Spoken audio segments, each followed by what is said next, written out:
there we go. Microphone is on. Everything should be working. Yeah, I haven't streamed in a while, have I? That's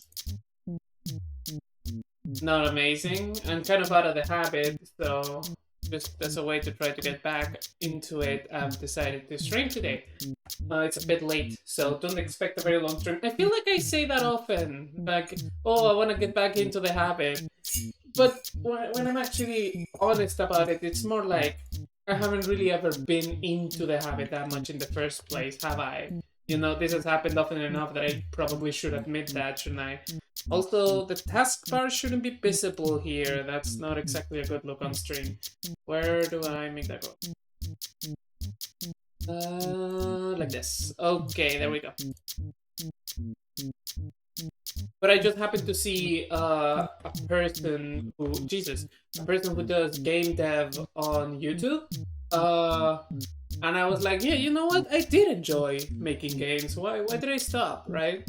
And well, the truth is that I didn't stop, but I mean, like doing it on stream, right? I've been making a game. I've been making it in Unity.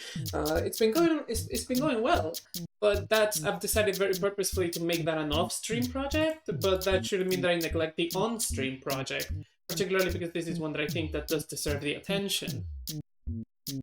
That being said, lately I've been very bad at keeping projects on schedule, which I mean makes sense considering one, I didn't have a schedule in the first place, but two, that I'm not doing these for school anymore. Well, these I'm not, but eventually I'm gonna be back in school and doing stuff, I hope. So yeah, I mean, when you don't have the news tightening, it's a lot easier to just decide to leave it for later and keep putting it off. But I don't want to keep doing that. So thus we found ourselves here today. Here, so I'm gonna need a reminder of where this project was at the moment because I don't really remember much. I know what it's supposed to be in the end because I've made this game before in Unity back when I didn't know fucking shit about doing anything. But we are going to need a bit of a reminder. Also, the BGM is going to need to change. I'm getting tired of it. The problem is that I don't have a replacement, so I'm gonna have to do that at some point, but we'll see. Okay, so where is this project at the current moment? We have an angel, and he has an arrow, and the arrow points towards the center. The angel, the actual angel in the center is stationary for the moment. Doesn't seem to do anything. Have the player, and the player has a target. Oh, this inherits from player movement. So the movement script of the player goes to the targeter and gives it the target, which is this, this thing in the center, right? It's the angel right now, right? And it should, yeah, it's, let's see. Player gives the angel target, right? It gives the angel target to its own internal targeter little thing, little blip. And this targeter is what is in charge of moving the arrow, right? Yeah, that's this scene. This is an arrow whose only purpose is to point. And really, well, its actual purpose is not to be an arrow. This arrow is going to be invisible. This is only so that I can see where it is pointing. Its actual purpose is to hold this number, right? And this number then we can use to get a vector that will point us towards the angel. And that is so that the player can shoot the angel, and the angel needs to be so that's the way it works. Last time what we were busy doing was the camera movement. So let's try and see where the camera is at, because I don't remember if I completed it. I should have, because usually that's what I do. Usually I finish something and then end the stream, like, but you know, sometimes it's not that easy. Okay, so the game camera is this little game object right here. It's not a game object. It's this node right here. They're only called game objects in Unity. Is this node here. And this node, also, by the way, just you can hear me fine, right? Since I got you here next. You can hear me fine, right? Like it's not too loud, it's not too soft, it's not mute. That would be terrible if it was mute. Yeah, okay, that's good. Okay, so we have the camera, and the way that the camera works is through this script, which takes a target. Okay, let's see the camera scene. Yeah, it's just the camera. That's the only node in the scene. It takes this target node and yeah, process. It takes its position and it makes it equal to the target position, and it makes the target position.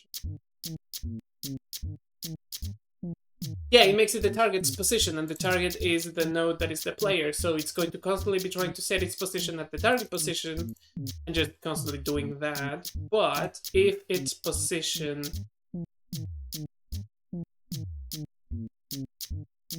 update camera bounce. Oh, that's how I did that. Right, okay, so I have this function.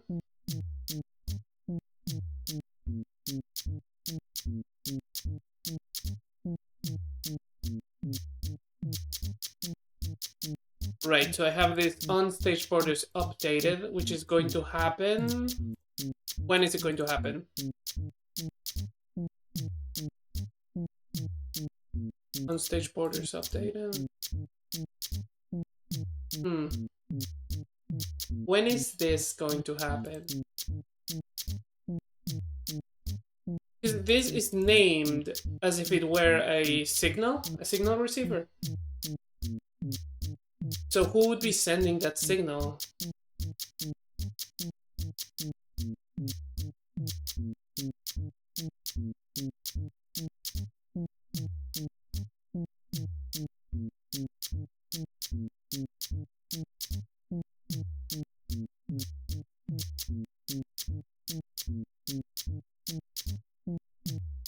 Oh, fuck. I don't remember any of this. Oh, that's not good. Shit. Okay, so we have this borders updated signal. Whenever the borders are updated, you're gonna send this. So that is here, right?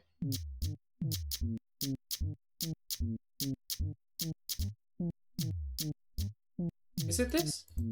Yeah, it is this. It's this script. So you're emitting the borders? So this is a global script then, is what you're telling me, right?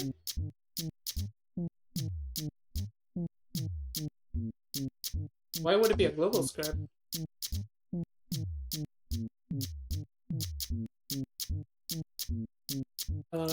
So hold on. So then we have this, and you are hooking. Okay, so on stage the signals are these. This script is not attached to anything, so that means that it might be, if it's a global script, then yeah, it's right here. Okay, so this is enabled, and I can't see the signal from those scripts on the signal thing. So that's odd. But whatever. Okay, so you're going to be sending this signal whenever this thing decides to update the burners, which right now it's only here. And then this ready function, right, just at the beginning. And then you're going to emit that signal. And then when you emit that signal, anybody who's subscribed to that signal is going to receive it, which as of right now, it's only... well, the script itself has it, and it uses that to update its own these variables, which I'm using as global variables, right, so that anybody can access them, because I want the player. Well, no, okay, just borders, right? Borders are kind of a global thing that I need everybody to know where they are, right? So the game camera is going to access them right now. So whenever that happens, right, whenever, whenever that happens, okay, yes, I'm remembering now, yes, because I had some issue because I didn't know whether this really was going to always happen after that, and I ended up having to confirm that through the documentation, that yes, this ready always happens after. Readies from scripts attached to nodes always happen after readies from scripts that are global. Okay, so yeah, so then I know that this is going to happen, so it's gonna onstage borders update it, and then it's going to try to update the camera bounds. It updates the camera bounds by doing this, and in order to do that, it has to know those global variables that I set up earlier, which are in the borders script, the global script. So it's going to check those limits, and then it's going to print them just so that I can see them there. Okay, we don't need that then. That was just to debug. And then that ensures that the camera is never going to get out, because this is some functionality from camera nodes that allows me to do that without having to set up collisions. It just changes these numbers, and that prevents the camera from seeing anything that's beneath these values. Okay, so then that's the camera pretty much done, isn't it? Well, for now, right? We're gonna have to fiddle with it later. So, right, okay, so another thing that we should perhaps do is... Okay, yes. So I know what sort of things this game needs, right? And I'm trying to do a pretty faithful recreation of the one that I made in Unity, just with a bit more polish, hopefully, right? So a thing that the game did was that anytime you advanced a new stage in the boss fight, the camera would move to the boss so that you could see it do a little animation. And that would just be your tell, right, that this was happening.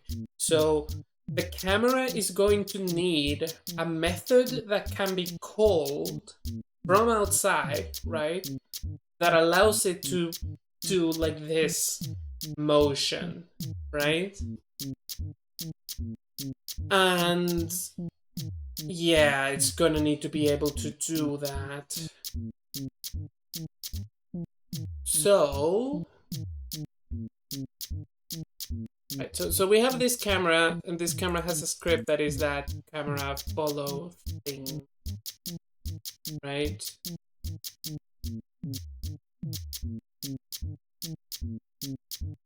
And so the way that it should do that, right? Because if we want this to be really modular, then the camera shouldn't depend on any external variables, right?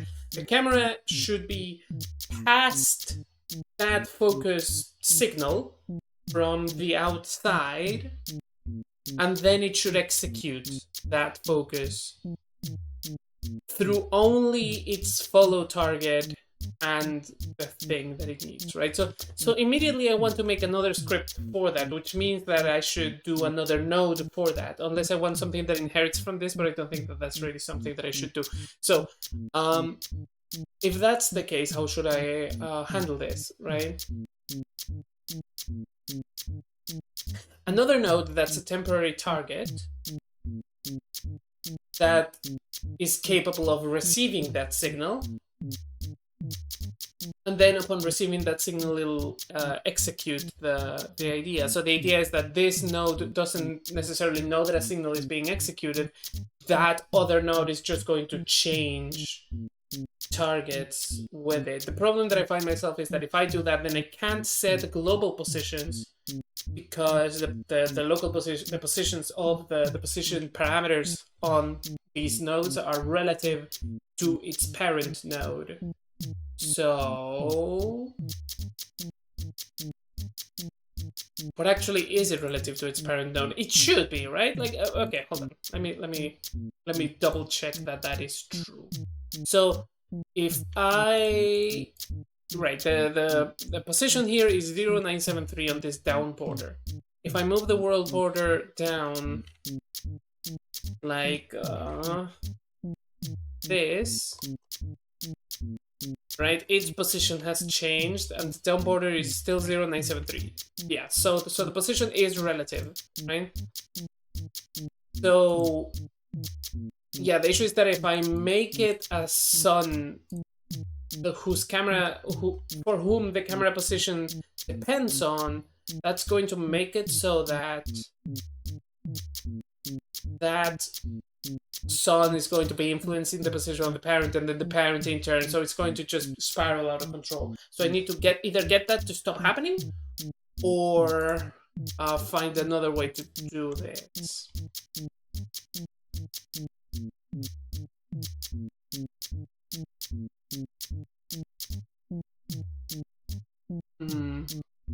So what I could do is just have it be a method.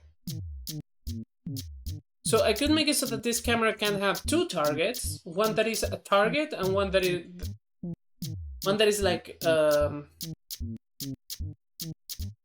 yeah, the current target, the thing that we're currently following, and then another that is like a transition target, right?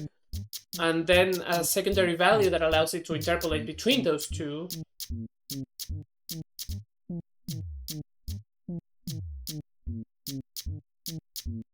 But that's not exactly clean, I don't think. That's a bit too dirty.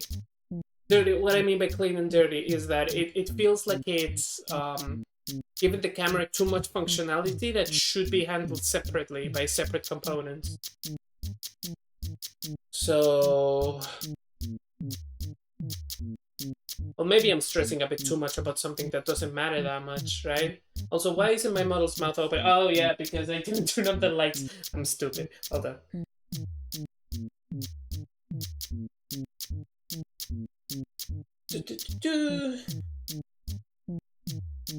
Oh, there we go. Now the camera's actually able to see me. That's so nice, isn't it?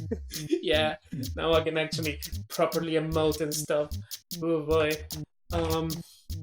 Yeah, okay, so the issue here is that, right, so yeah. The issue here then is that I am currently not able to... oh, hold on, I have to place the fucking lights in a place where they won't fall down. I wish I had a ring light. Okay, so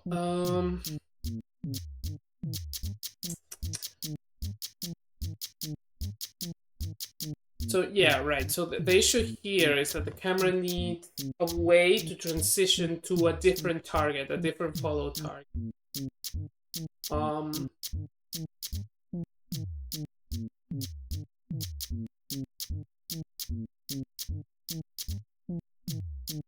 What I could do is have a target manager. So the camera is constantly trying to reposition itself, but the target manager is just out there, right? And so that way the camera is... yeah, so this would be the actual camera. I would need another 2D node that is just holding the camera and a secondary target, right? So that will be the transition target. So whenever the camera needs to transition, it'll, instead of follow its own target, it'll follow the transition target. But of course, within the camera, the target is just the target. So there'll be an outside component that is triggering that transition, right? So yeah, that's actually a good way to do it. So we need a... we're going to need a 2D node. Yeah, we're gonna need a new node. That is a 2D node. And this is going to be like the holder, right? So, camera holder, right? And this is going to be the parent of this hierarchy. Reparent? No. Makes in root, right? So immediately this triggers a problem, right? Because this is an assignment that needs to be fed from the outside, right? when this was the parent, the outside could be the scene, but since this is no longer the case, the scene is only going to have access to this guy. So this guy is going to need to pass on to that. It's fine, the camera holder, it's fine, because the camera holder's whole job is to manage the stuff relative to the camera. So it's not out of order for this to be the thing that's passing it. So we're going to need to do that. Let's attach a new node, and this is going to be the camera. Ah shit, what was the format for scripts that I was using? I need to be sure to be consistent about that. Yeah, it was camel case. Okay, good. Then this would be yeah, so then this script would be called camera manager, like that. And it would be, yeah, where are you going to create it? Camera manager, yep, here it is. Okay, that's good. So this extends from node to D, and it's the first thing that it should do is request, in the same way the camera is requesting a node, a target, this should request it the same. And then when this is ready, the first thing it should do is ready, like that. The first thing it should do is pass this reference to this script. So since this guy's job is to manage the camera, it's not unreasonable that you would know the camera. So we're gonna throw you here, point target. It's going to be equal to our target, right? And so in this way we can save this, and now the stage has access to this thing, which we're gonna call it the actual, yeah, let's just leave it as game camera. Actually, let's just rename it to camera, just to not cause confusion, because it's the default name. Okay, so we have the camera, it's got a target, which is the player. Then the inside of it, what's happening is that this holder is passing that target, right? Then when the signal to do a zoom happens, it's going to change this target but save it. So it's going to save the target from the actual camera onto like a backup and feed the actual camera a different target. And while the transition is going on, the camera is going to be following this different target, right? This essentially makes it so that the camera has to not have any extra logic, because it's all happening on the manager, right? The manager is in charge of coordinating, the camera only has to follow a certain thing. Now the thing is that that transition cannot be any object within the scene, because the transition is belonging to that camera. So it should be an object within the camera, right? So that's what this is going to be. This is going to be that target, right? So we're going to add a new child node. This is going to be a 2D node, because really all we needed to have is a position. And this 2D node is going to be called rename transition target. And the transition target is going to do nothing most of the time, right? Its only objective is to have its position be manipulated by the camera holder. So then,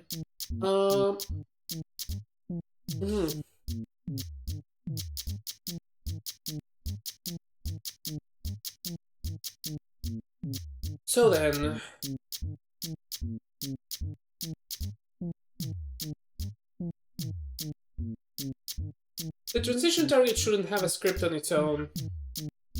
It should be the holder that handles that transition. So when the holder receives the signal from somewhere else outside, anybody can trigger it that says, hey, I want you to do a transition towards this thing, right? Then the holder should be able to handle that. So there should be, yeah, a function called transition, and it should receive, yeah, it should receive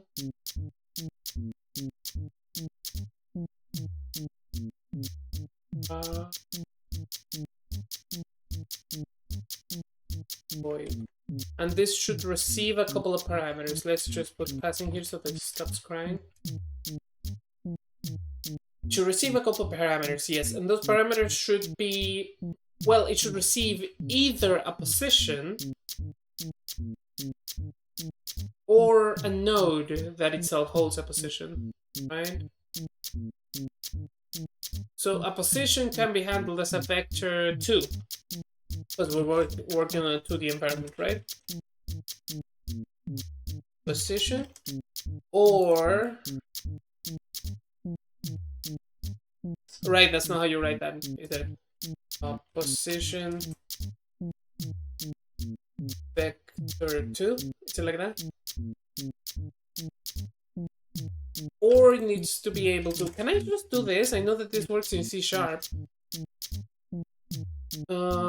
Function transition has the same name as a previously declared function. Okay, so how about position? Instead of receiving a vector 2, you receive, let's say, a vector 3, just to check that. Okay. No, so you can't extend methods in the same way. Okay. Or overload, I guess. Okay. Okay, so we're gonna need to make two separate functions. Wait, really? You can't? Hold up, that feels a bit limiting. Are we sure that there isn't any way? Oh yeah, congratulations, thank you. Don't open it on my main screen, Firefox. Jeez. It's been like over 25 years of Windows and they still haven't thought to add the feature where you get to choose where a program launches before it launches. It wouldn't even be difficult, you would just have to make it so that from the taskbar you click and drag onto the screen and then it opens on that screen. That'll be convenient. Okay, so GD script overloading functions. Can it be done?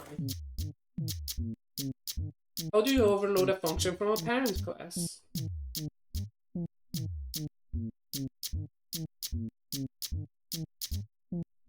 Overriding. No, that's overriding. I'm talking about overloading.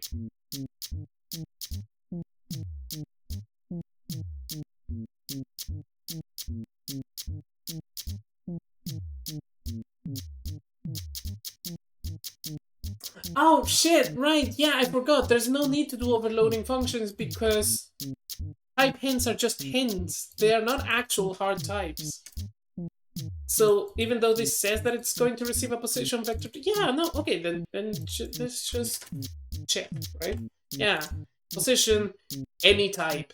It receives any type. So if position equals, how did you write equals, how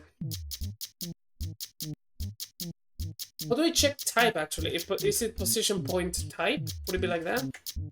Type?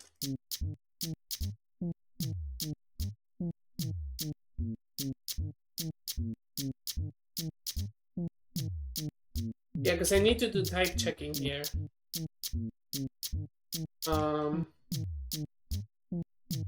Let's see. Is there a function called type? That type. Is there anything that will... Oh, actually, hold on. I think type of works. Type of returns and the internal type of the given variable using the variant type values. So var JSON, JSON new, JSON parse ABC, JSON get data type of result equals type array, print result 0, prints A. Otherwise print unexpected result. Oh, okay, so it's just type and then type array. Okay, so if, then, yeah, so it works like this. So if type of position equals type, and then it should be vector 2. Vector 2. Then we proceed. And then else, let's just call this pass. else if. Is that a thing? Is it else if? Hold on, I need to remind myself of the syntax here because I've been fiddling with Unity too much. Else if. GD script else if. How to? GD script else if. Conditional statements. If else, if elif. That's the. That one you're just doing to be different. Come on, elif. Is elif a term used in any other program? Is it Python?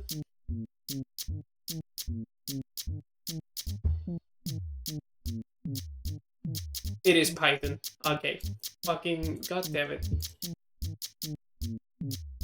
Otherwise, if type of position equals vector 2,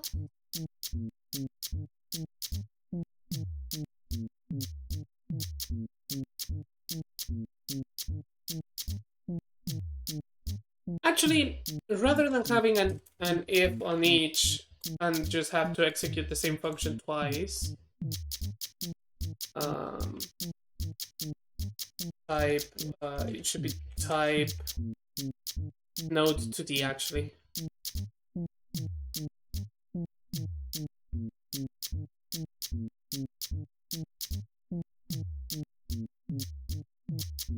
Transform to D? You can just pass the transform?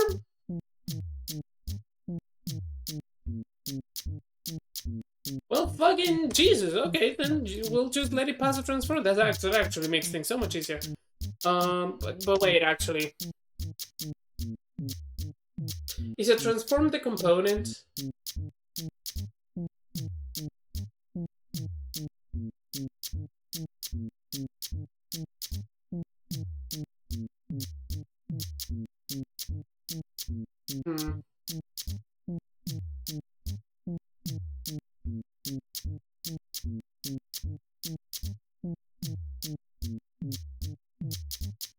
No, they should receive, yeah, they should receive an...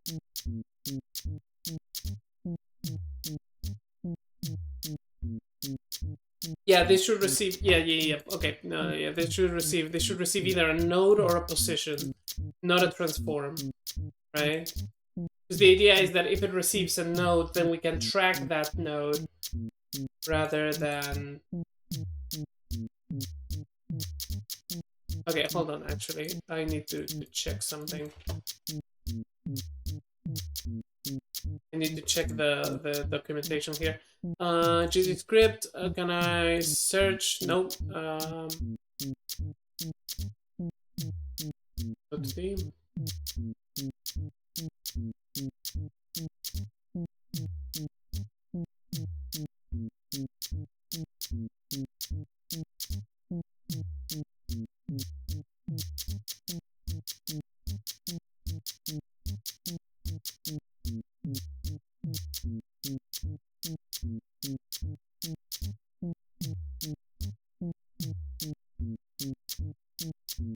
So my question is a transform passed by reference, right?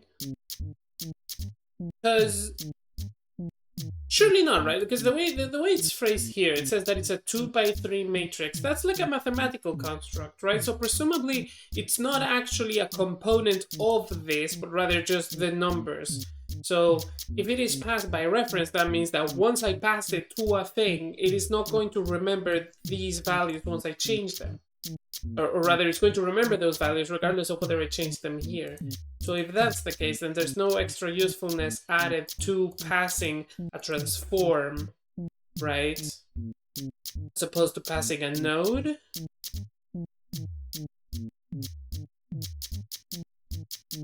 Question. Okay, why not Google it, actually, yeah. GD script are transform to these passed by reference.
Objects are passed by reference.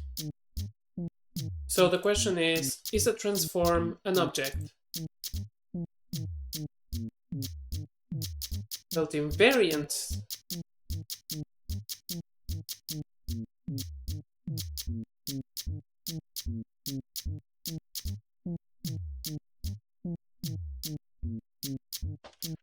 Transform.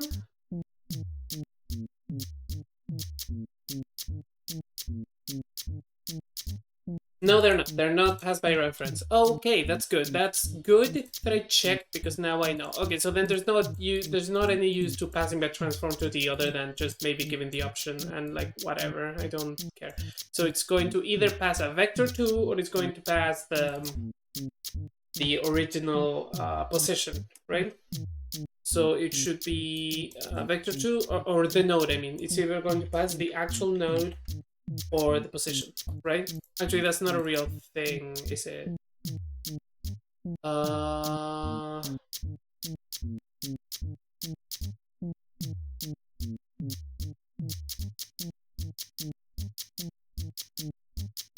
Wait, how do I check that it is a node 2? Because I need to know if it is, right? I need to know if it is, because you know, these are type hints, but you could pass anything. The idea is that if I pass something that I shouldn't, then it's gonna throw an error, but it's gonna do that anyways, just kind of no matter what. So yeah, I need to check whether this is a node to the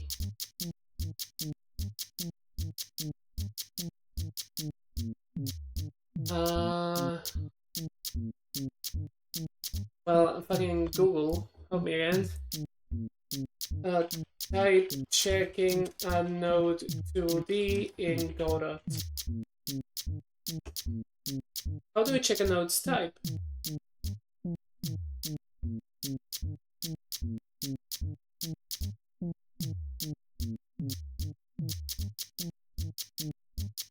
Oh, is. Okay.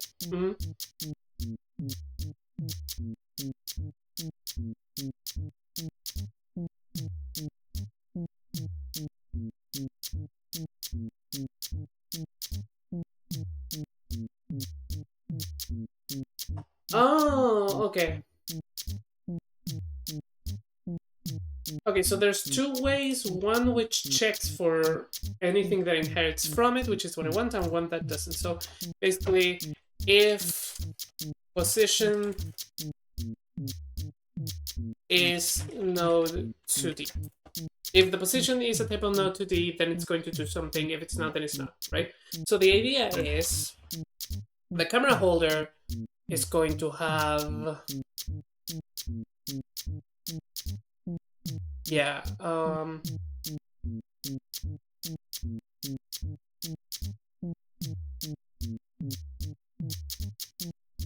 yeah, so we're going to need another node 2D. So, need another node 2D, add a child node. I'm not explaining myself very well because I'm kind of in my own head right now. So transition target, and this is the transition end point, right? So the idea is, this is where the camera is going to be standing in the middle of a position. So this one is going to move, like do a little slide towards the point where we want it to end, right? And this one is going to place itself at the end point where we want the transition to be.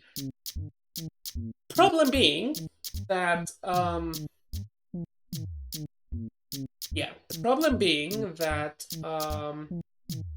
yeah, usually we would pass the node, right? Because if we are given a node, then we want the camera to go there, and if the thing that it's going towards moves, then that end objective needs to move as well, right? Problem being that sometimes I may want to give it a position instead of a node that exists in the scene. And in that case, if the camera's whole script works by following a node rather than a position, then it's going to be requesting a node, right? It's going to act as if what it wants is a node. So in order to not have to modify this script, I'm going to have to make it so that this one can transform a position into a node, and that's what this is. So if it receives a position, then it's going to take this node, right? Yeah, it's going to take this node. Transition endpoint is a pretty unwieldy name, so just in the interest of changing it, we're gonna export it as a variable. Export variable called end node of type node t. And so that's, yeah. So if it receives a position, it's going to take the end node, take its position, and it's going to make it the position received, right? And then after that, it's going to call transition again, but this time it's going to hand as the position the end node, right? And that makes it so that that time it's going to go into here, into this side instead.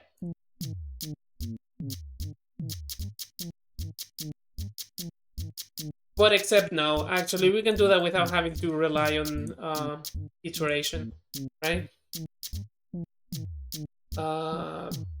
Yeah, we can do this. If the type of the position is a type of vector 2, then we're going to move this endpoint towards there, towards that point. And then we're going to change the position variable, and it's going to be the end node, right? So now the position variable is of type node 2D, right? We know that because we know that the end node is type of node 2D, like it's always going to be, right? So then we can move into the next bit of code, assuming that it is going to be a node 2D. We should probably check in case it isn't, because if that's the case, that means that somebody passed a bad value to this function, and we should probably throw an error in that case. So let's do that. So if by the end of this, position is somehow not node 2D, that's how you write node in Godot.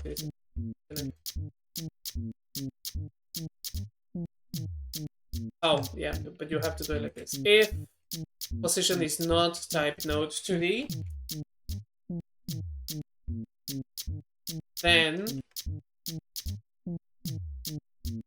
then you're going to throw an error. So then you, how do I, well, rather than throw an error, you should probably just print to console.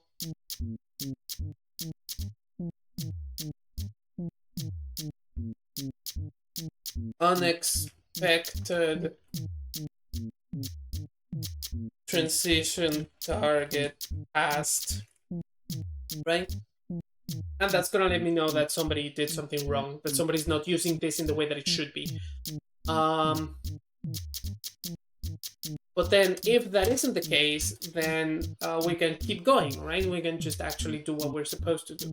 So then, what should happen? We have a target node that we're supposed to transition towards. So,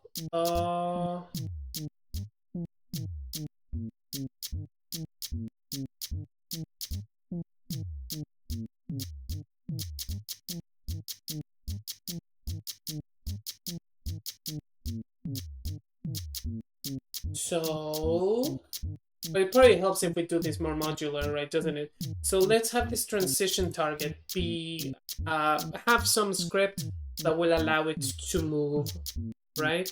So,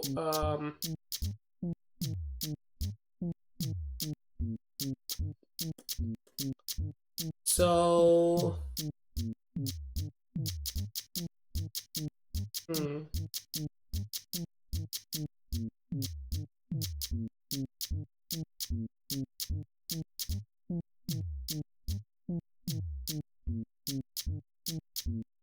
Yeah, let's have code that handles that movement. So then when it does that, it's going to start moving on its own, and this script doesn't have to worry about that. Like, it can just trust that it'll do its job.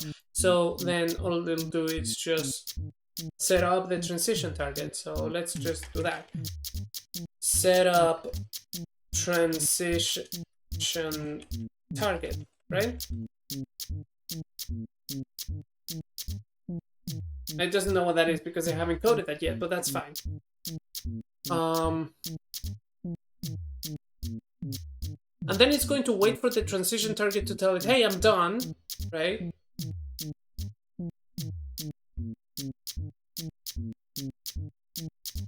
And when the transition target does that, it's going to set up the return transition, right? So actually,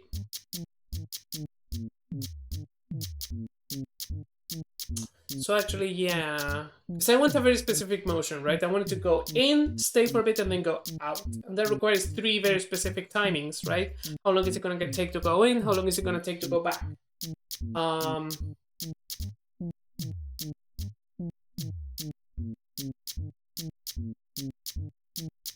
So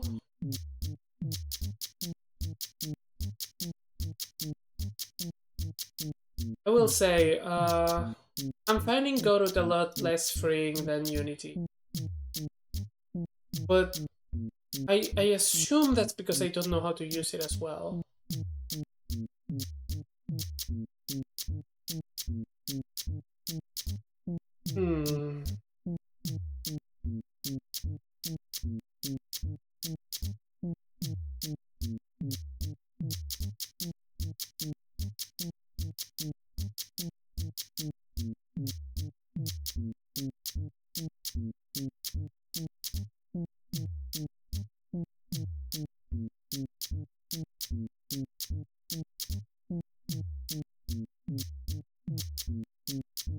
So then, how do I do this?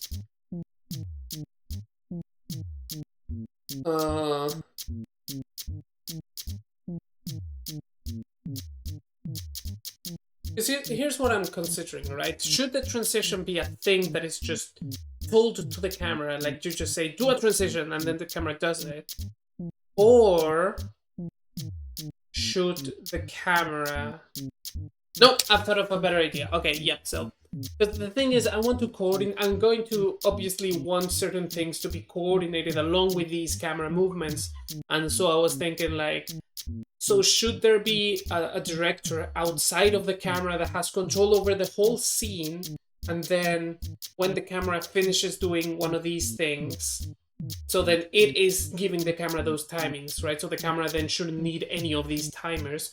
Or should these timings be predefined beforehand, and then the camera just executes on those timings, and we know that the outside is going to follow those. But then that means that we have to keep in mind that those numbers need to be the same, right? And so if I change them one place, I need to change them the other, and that's not good coding. You usually don't want to have to change a thing twice if they're always going to have to be the same. If they always have to be the same, then you make it so that they are the same value and they both read from a common place.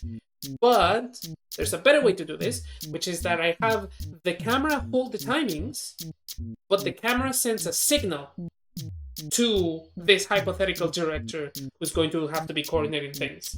So this guy is going to send the signal, camera, do the transition, and then the camera is going to send a signal, I did the transition, I'm done, right?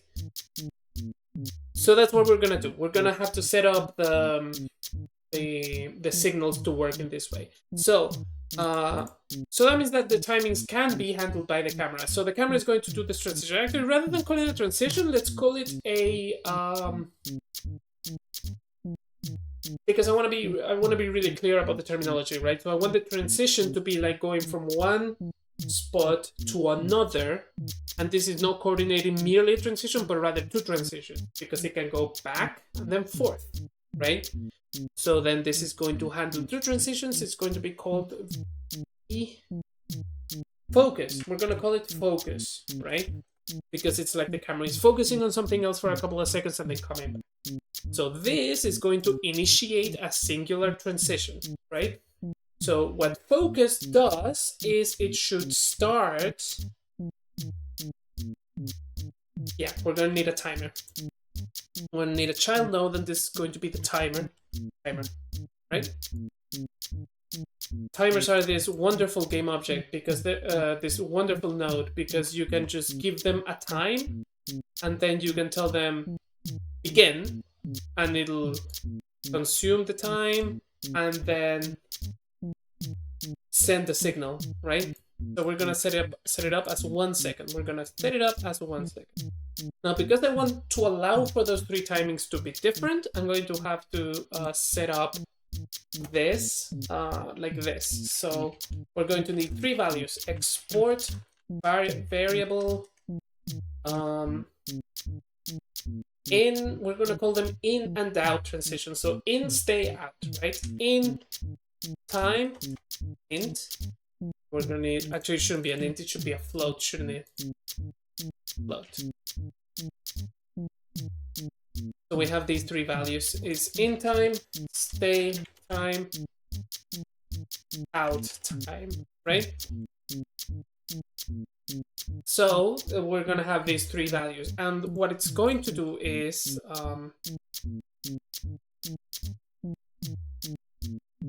yeah. So it's going to have to do a transition 2 times, 1 time in and 1 time out. So when we want to focus and you're going to be given a position, you're going to try to convert that into a node 2D, which is either going to be by using the one that you were given or by placing this node 2D in the position that you want to go to. And then you're going to start doing stuff, right? If by the end of that process you do not have a node 2D, then that means that there's been an error, throw the exception, right? Once you do that, then we want to set up the transition target properly. So when that happens,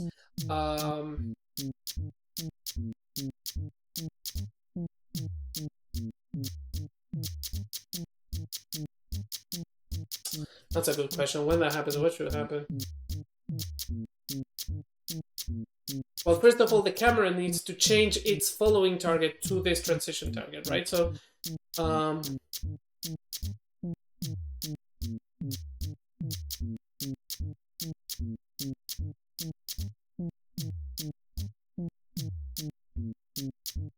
yeah, we're gonna need, okay, so this is the end node.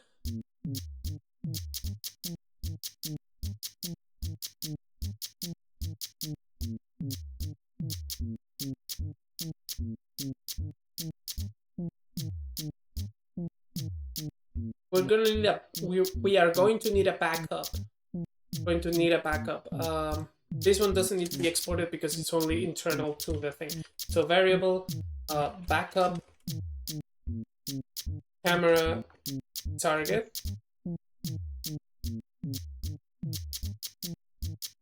That's not how you usually write variables in Godot, is it? Yeah, it's not, and that's not what I've been doing. Okay, let's just change this so that it's more consistent. Underscore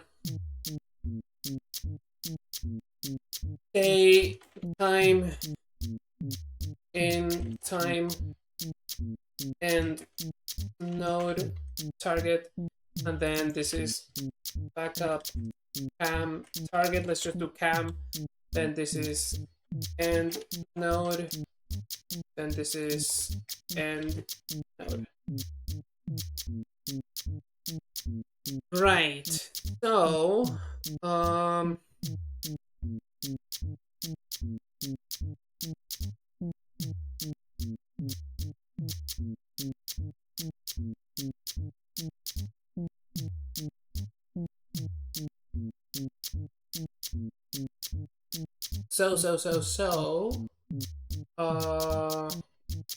what we would want in this case,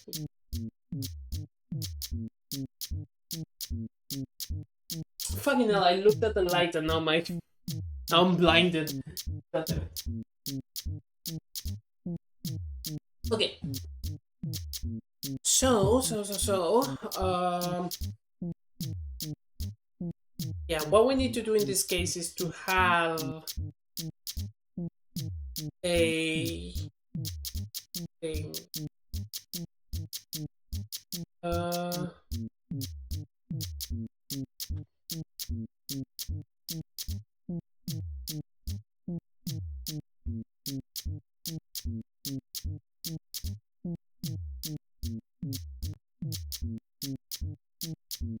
Okay, I'll tell you what. My throat is very parched. I'm going to go get some water. It's gonna take me like 20 seconds at most. Be right back.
I'm back. How long did that take? Okay, so great. So we have these things, and yeah.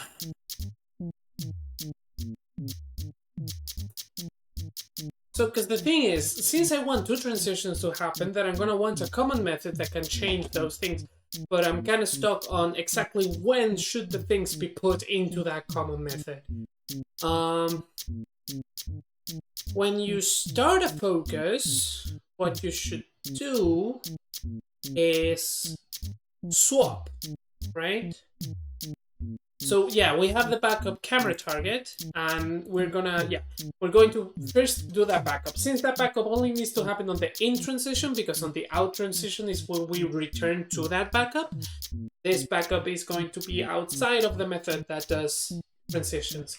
So backup camera target is going to be equal to whatever the camera is currently holding as a target, right?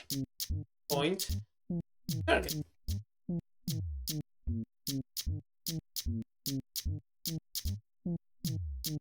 It probably would be equal to this target right here, but let's not assume that it's going to be for the moment, right?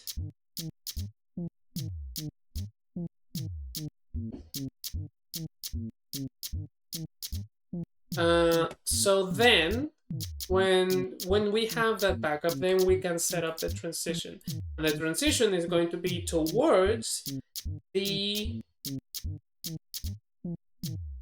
position node, right? So the position node, the new position node, the focus position. That's let's call it focus position, right? Let's write a comment about this so that because I'm going to forget what position means. I'm sure of it.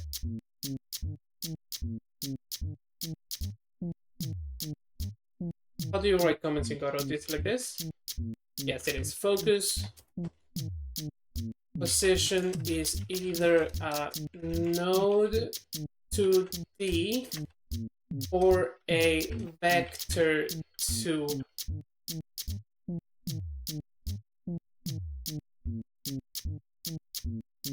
Yeah, focus position is either a node to D or a vector 2 that gets used to determine the position of a node 2D that replaces it.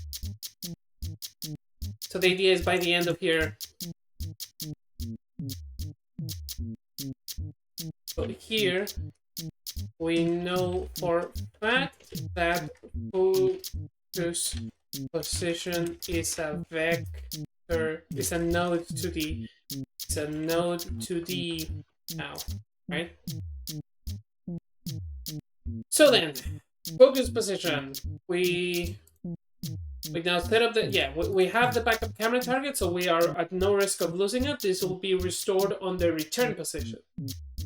So then we set up a transition. So now we can make that function. So function set up transition target, right?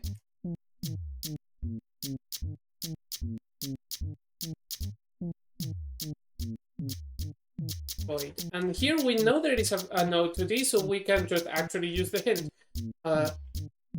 Target node is going to be of type node 2D. Yes. Yes. Right. So, what should you do whenever you want transition to happen? Well, you make the camera's target. You make it the transition target, right? Equals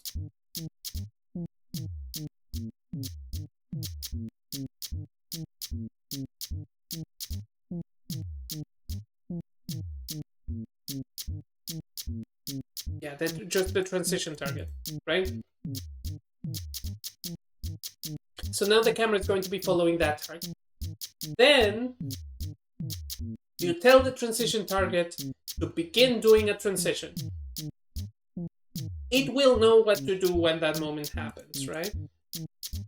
So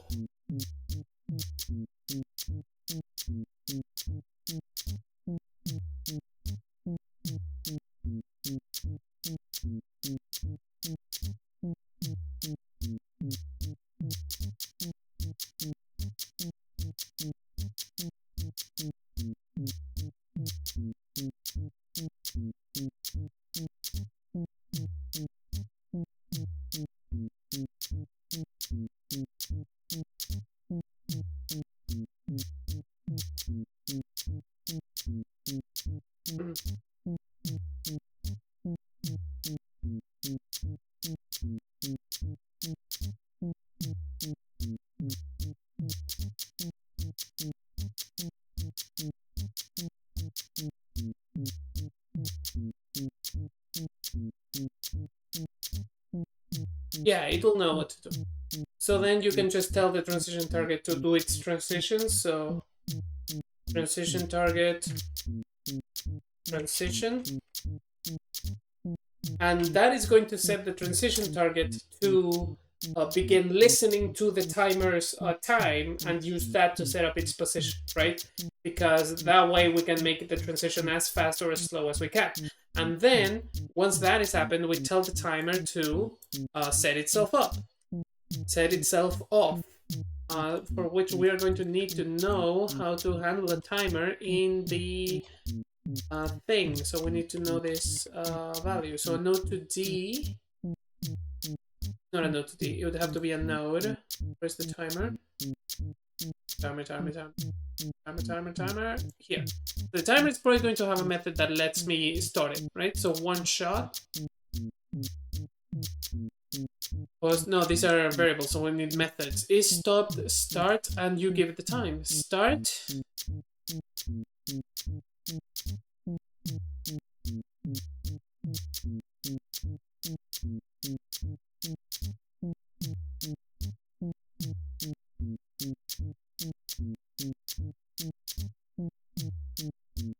Okay, yes, so So then this guy is going to also start the time. So start, and I want you to start it with a time of, well, whatever you're given here, right? So time this should be a type float, and then you are going to start this transition with a time of in time, right? So go into the transition that time, right? And the idea is then we can reuse this function for the out transition by simply feeding it a different time. So then you start with the time, right? Then, upon receiving a signal from the timer that we are done, you're going to do something else, right? So it's going to receive a signal 3 times from the timer telling it that it is done, right? One for the in time, one for the stay time, and one for the out time. So it should receive a single signal from the timer that is just on timer done, and then it should know which action to do depending on internal variables. So that is kind of like a state machine. I'm not gonna do a whole state machine because this thing has 3 states and they're just pretty much go in a straight line. There's no reason to do something as complicated as a state machine. I'm just gonna use 2 booleans, right? Or rather than a boolean, let's use a string. So we're gonna need the string variable of type current state. It's a type string. So then, yeah, this is going to start as, what do you mean there's no type string? What do you call it? Is it just str? It's uppercase string? Everything else is lowercase. Why string uppercase?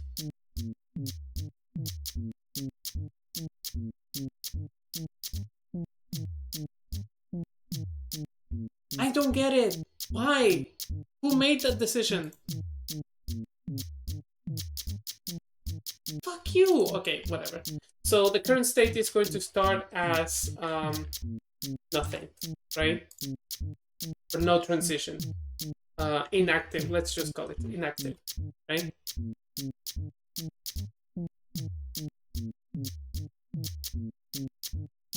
And then when you start this transition, you're going to go current state equals in, right? So they're going to be, it's going to be inactive, in, stay, out.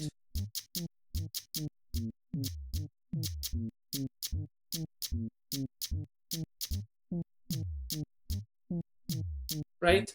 And so, yeah.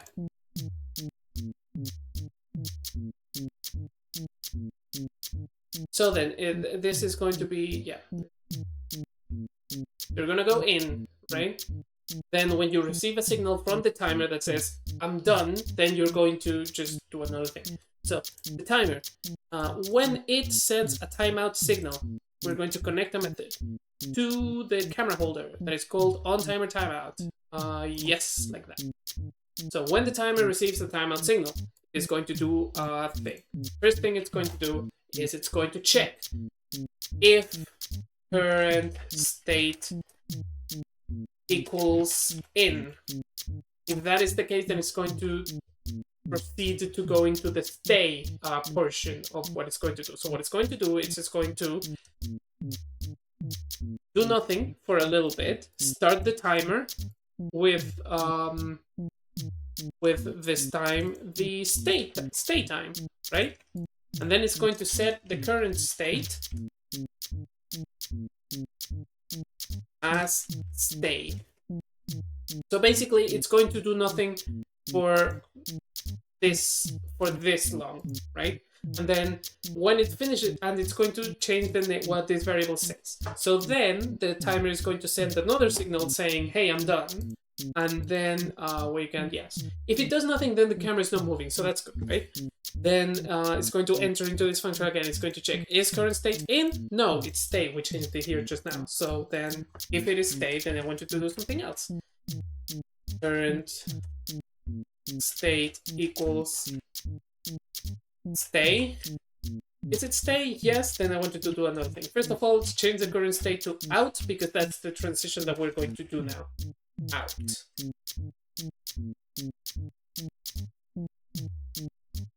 Right?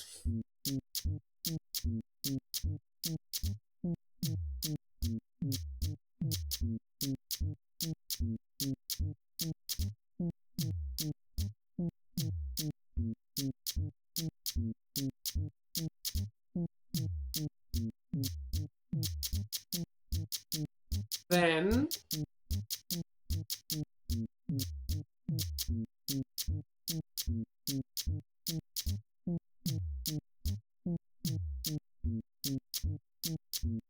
yeah, you're gonna set up another transition target.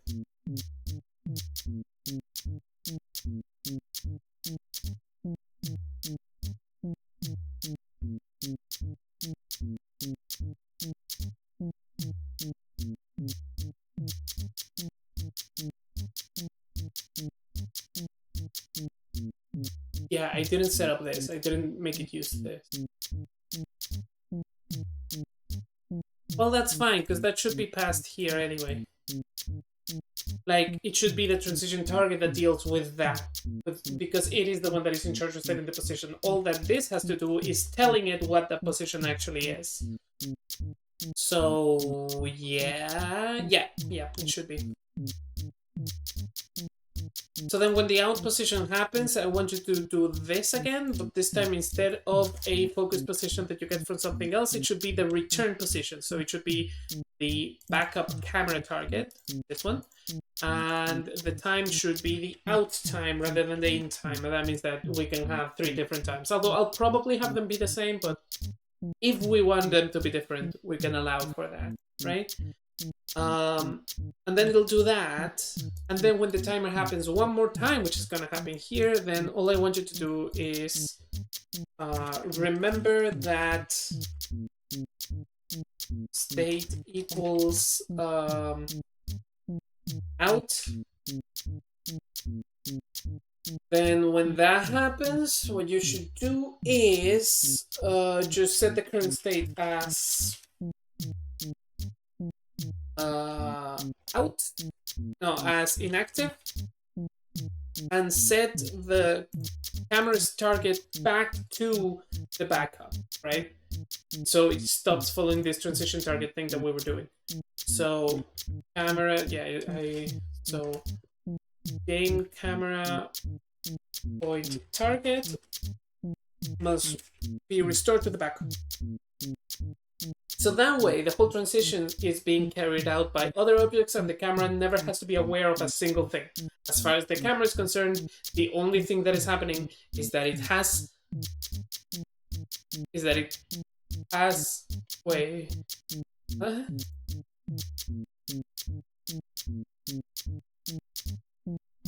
As far as the camera is concerned, the only thing that is happening is that it has a target and it is following it, right? But then that means that we have one thing that we still need to do, because transition target has no idea what the fuck transition means. Right? So transitioner. Right? So then this thing. What this thing does is, well, function transition. It's going to receive one thing of type node to 2D. So target, transition target of type node.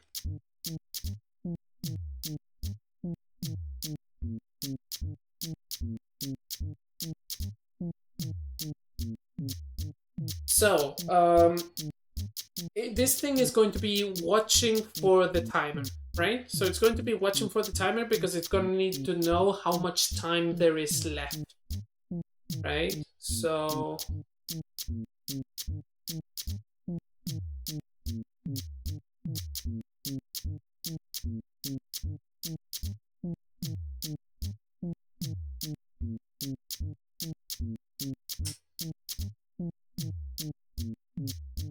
It's going to need to know how much time there is left, right? Because the closer we get to 0, then the closer it needs to be to the target. That is to ensure that the transition is just very smooth. So yeah, it's going to need to be aware. So let's export the variable that is the timer that you need to be aware of. Equals export variable of type called timer of type timer, right? And then we assign it it's you. So then, now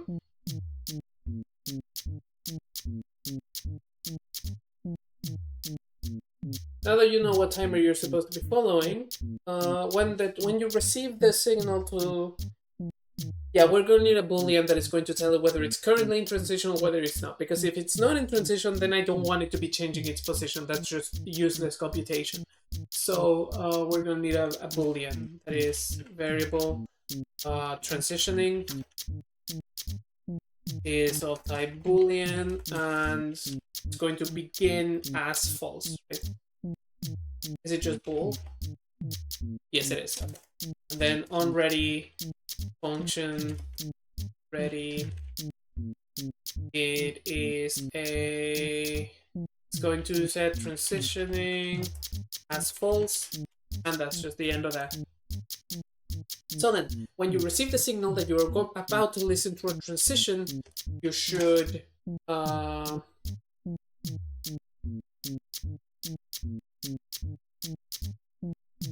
set the value to true. So now we are on a transition. So transitioning equals true, right? Extremely simple. Then you need to check with the timer. You need to check what the time on the timer is. We need to know that because that is going to be the total time, so the maximum amount of time. So we don't know how much of that is going to be. Like now that we're writing, we're only going to know when the timer is set up. So in order to make that work, the timer needs to be set up before this signal is called. So the camera, we need to make sure that the camera holder is doing that. So this needs to be before that. I think that's the only time that that happens. Yeah, because here is for the stay, and then we don't have a transition to worry about. Right, so we know that the timer is going to have its time already set up, so we can check it, right? So I'm going to need another variable. It's going to be a float value, variable float, that is going to be the maximum time. Maximum. Right? So then, where's the timer here? Timer has a property. It should have a property. That is the time left. Yeah, that's the one we want. Time left. So it should check how much time left does the timer have. The timer is just started, so it should be the total amount. So max time equals timer point process start.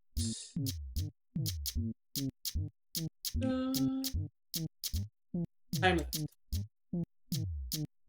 So now that we have that time left, then we have every parameter that this thing needs to follow its function. So then what are you going to be doing every frame, right? Function.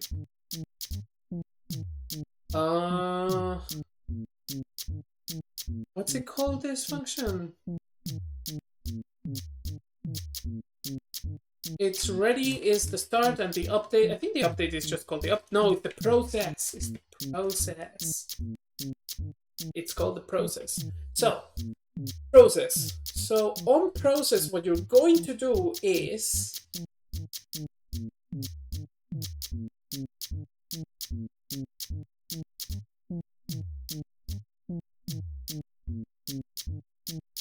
oh shit, wait.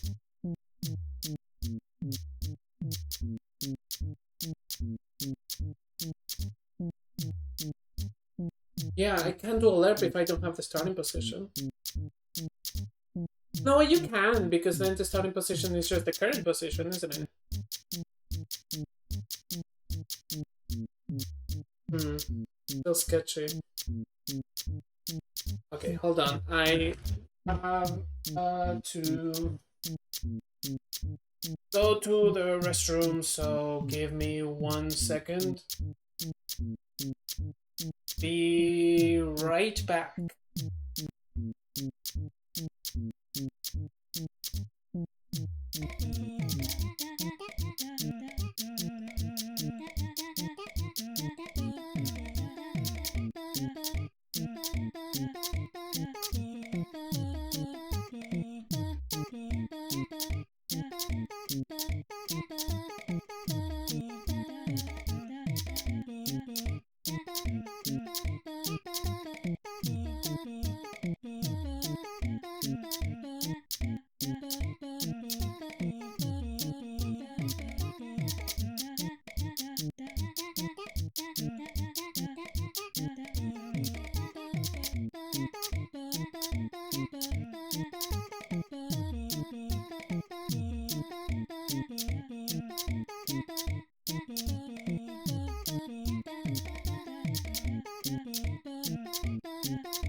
I should see about setting up a playlist for.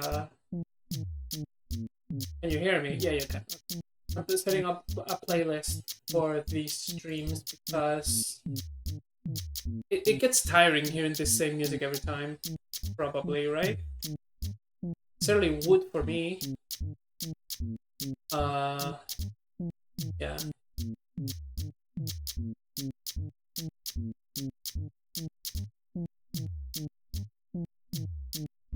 Okay, so where we were then,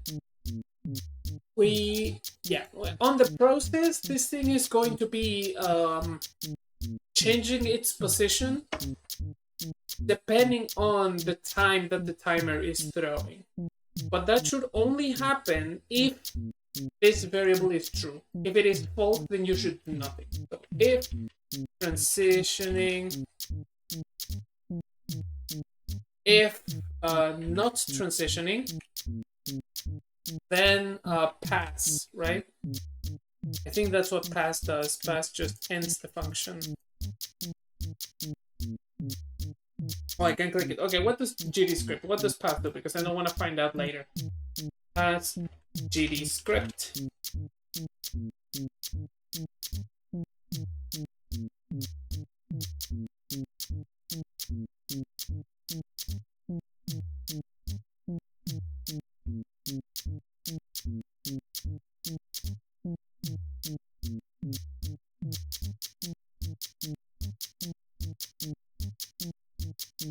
No, that's not what it does. Okay, what is return? How do I do a return? How do I do like an explicit end this function? If else, if elif else or while match when break. Yeah, but that's for and while, not for functions. Continue. Returns a value from a function. That should probably do it, right? Return. Class name extends is in as self super signal func static constant enum var for variable breakpoint preload await yield assert void I tau infinity and not a number. Okay, so return probably is the thing. So if you're not transitioning, then just return. Don't do anything, right? But if you are transitioning, then I want you to set up your position. Your position should be set up as a lerp between the target node, and your current position, right? That feels wrong. Hold on, that feels wrong.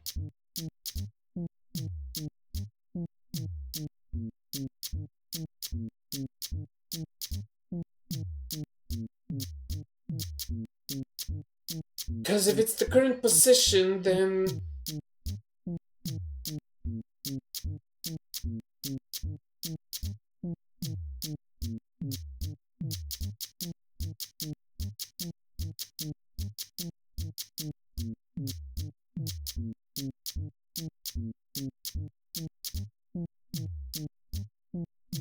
it should be the starting position, shouldn't it?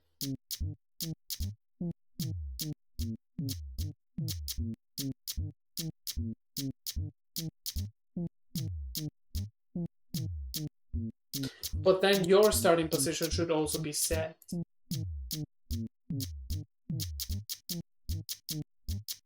So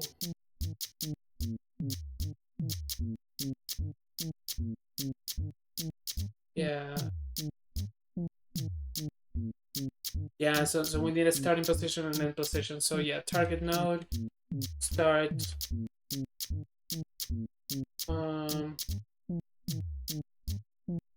No, hold on. They set it up. We could set it up as just its current position, right? So let's just set transition target's position to game camera's position, right?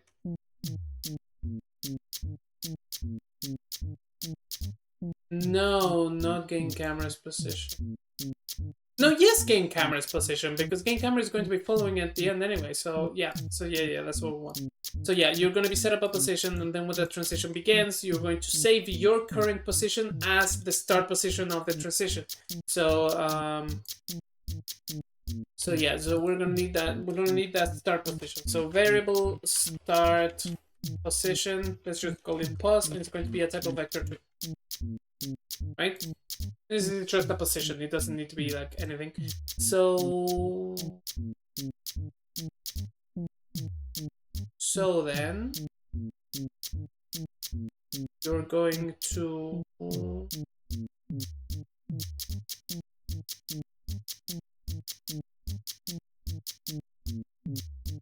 so you're going to set that start position. Start position is going to be your current position, but we need it to be the global position. So global position. Just for consistency, right? So this needs to be global. Let's just remember that. Global position, right? It shouldn't matter because the camera holder will probably be at the origin, but let's be sure, right? So the global position. Then you're going to, if you are transitioning, what you're going to do is, how do I lerp? How do I lerp in GD script? It should be available. GD script lerp. Interpolation. Yes, that's what I want.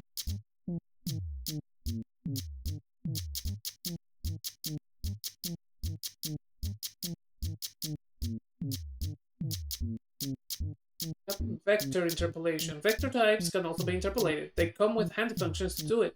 Lerp and lerp. Oh, okay, they just called lerp. So, yeah. So, then you're going to change your position. So,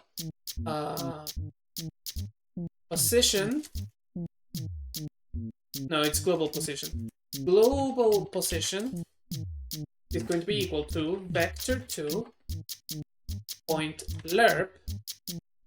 Lerp. Excuse me? You said it existed.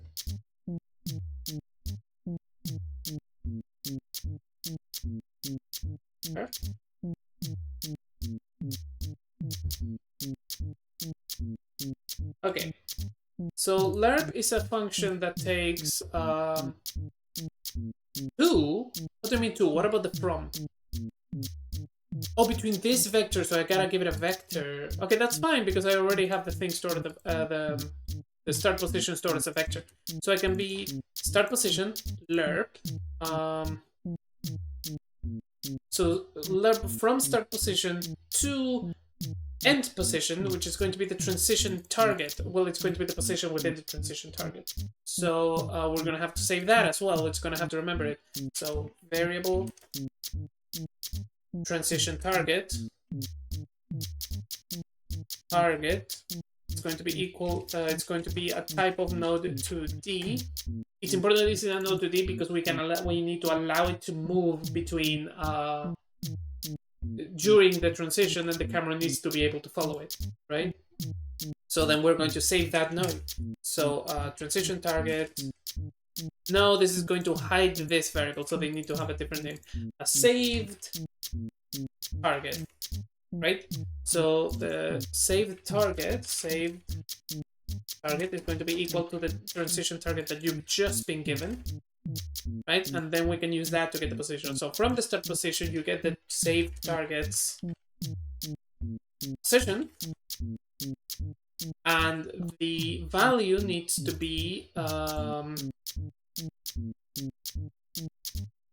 right, it needs to be a value between 0 and 1, and we want to extract a value between 0 and 1 from the timer, given the maximum time of the timer. So let's just make a function that'll do that, just because it makes it easier. So get lerp from timer, and we'll just leave it like that, right? So now after you get that, you can set the global position.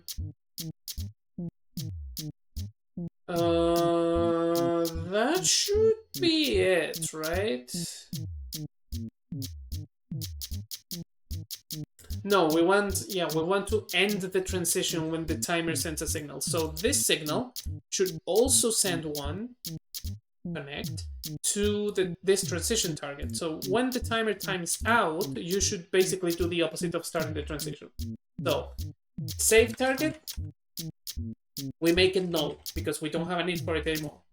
The start position, we make it null because we don't have a need for it anymore. The transitioning boolean, we make it false. What do you mean start position cannot be null?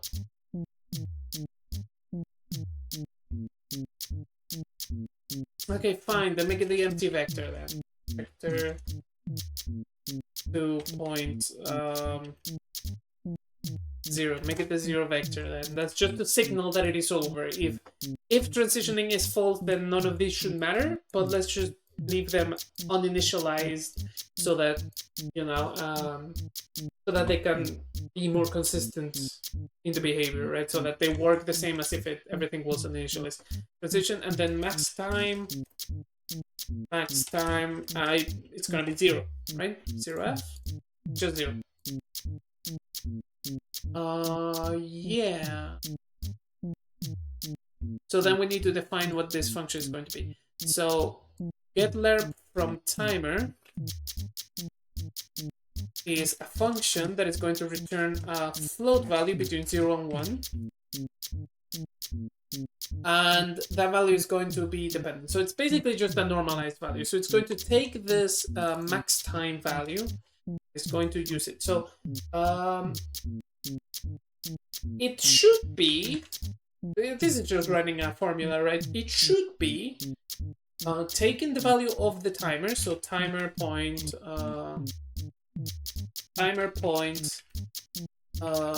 time left divided by max time, right?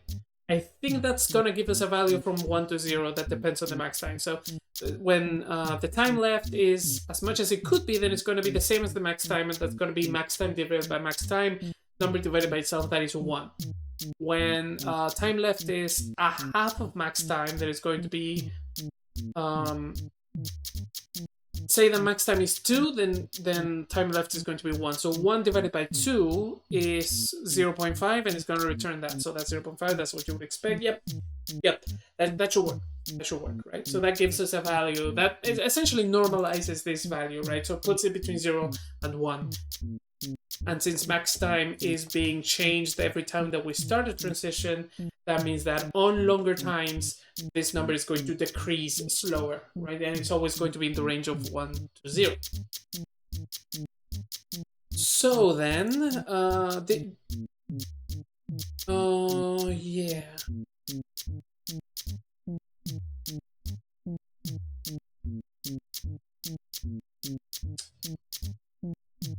Yeah. Is that it?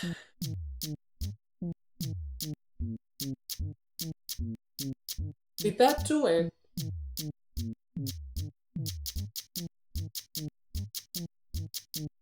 That feels too easy. I don't trust it. But I guess I have to try it now. Right. So yeah, I did speak about how whenever the transitions are done, this should send a signal, but we're gonna actually do that when we need it, right? Because right now, like, I could send the signal, but there's nobody who's going to be looking out for it, right? So, like, who knows? Maybe at the end of the game, it turns out that I don't actually need to do that. Right, so I'm gonna need a way to test this, right? And for that, I'm gonna need, let's put on the stage, and let's put it on the player, right? So, yeah, let's take this project settings and let's add a control. So input map, yeah, we have left, right, up, and down. Let's add a new action that is going to be called debug. Add it here, and it's going to be just tab, right? So whenever I press tab, it's going to just do a debug action, and then we can decide what that is. So the way that the player works is by inheriting from player movement, which is right here. But get access. No, it will be get on. Okay, so let's take this player. Let's take the angel actually. Yeah, let's take the angel.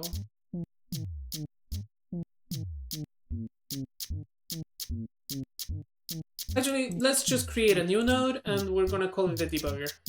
Right? So this is a node to the, it's going to be the debugger. And basically anytime I need to test some functionality, we're gonna put it here, right? So we add a script to this and this is the, we're gonna call it the scenes stages. Yeah, cancel. Let's do it like this. Let's create a new folder. This is going to be debug. So everything that is only for testing shit is going to be here. And then we, inside of here, we create a new script, attach it to the debugger that's going to be up above debug. It's going to be here. Right? And so this, we're going to go to, yeah, how does it work for the player? For the player movement? It's in physics process. Okay, so let's just put it in function process, and then input point get button get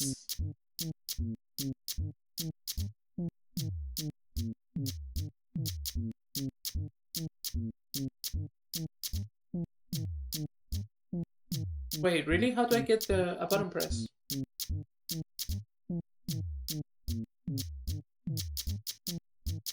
Is it this?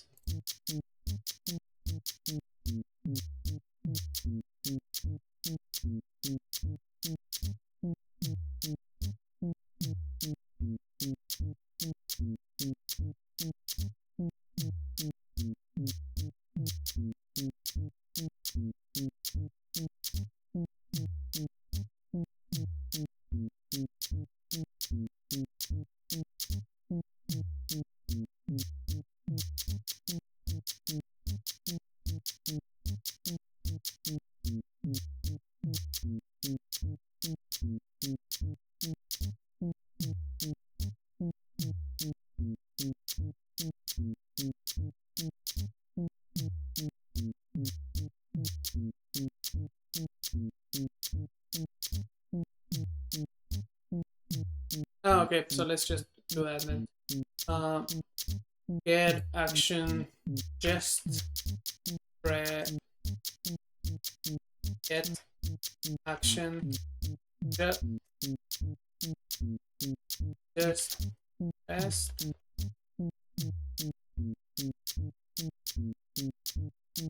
What do you mean? I literally just saw it.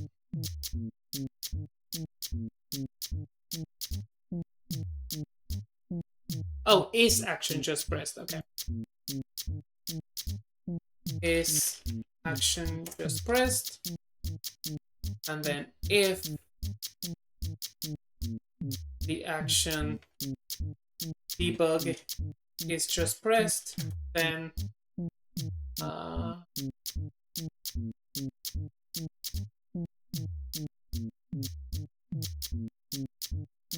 yeah, if that action is just pressed, then I want you to. This can be dirty since it's just some debug shit. So I want you to take the camera and run focus. The focus position that you're going to be given. And the focus position that you're going to be given is going to be, let's say, your position, right? Your transform position.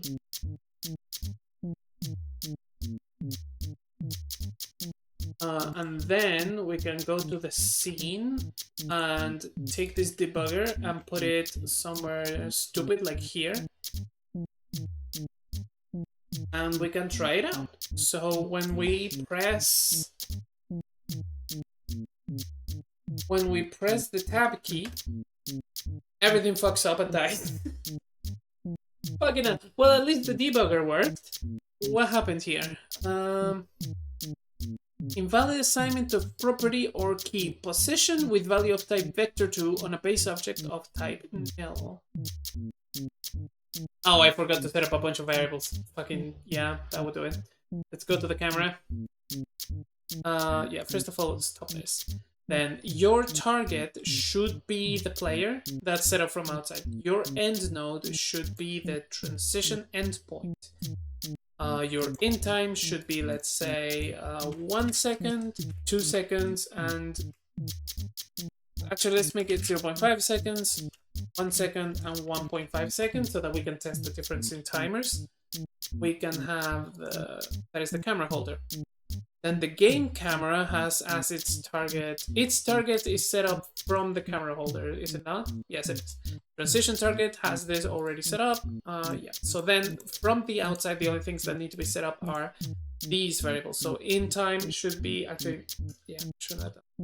So, oh, actually, this is an issue, isn't it?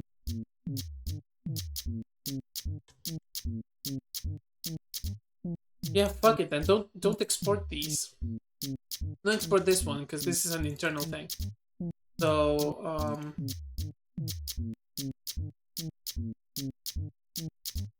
should be equal to this guy.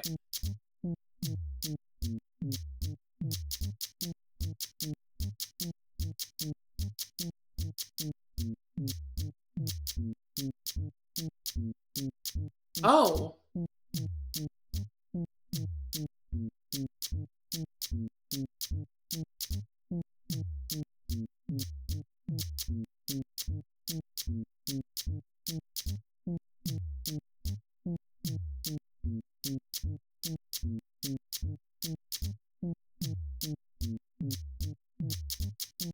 And then we can just do that as well here.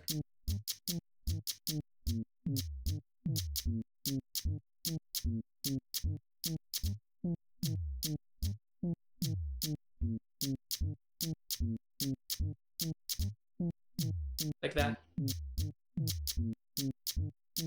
That just makes it nicer. Okay, so then that means that this is not going to be requesting this thing to the scene at large, right?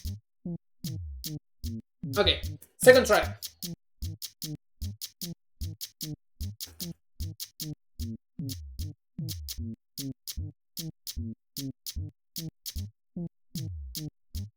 the stay time and the end time are definitely working, but it's a bit too fast to really say if the in is. If those two are working, then that one should. Let's make it something like 5 seconds. That's not gonna work, right? Is it? Because I have to click off before it registers the change.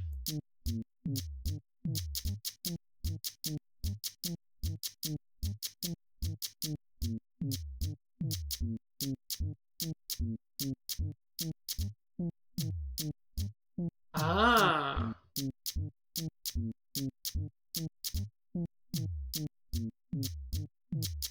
Huh? Hold on. It's using the in time for the out time. So that indicates to me in stay out. Set up transition.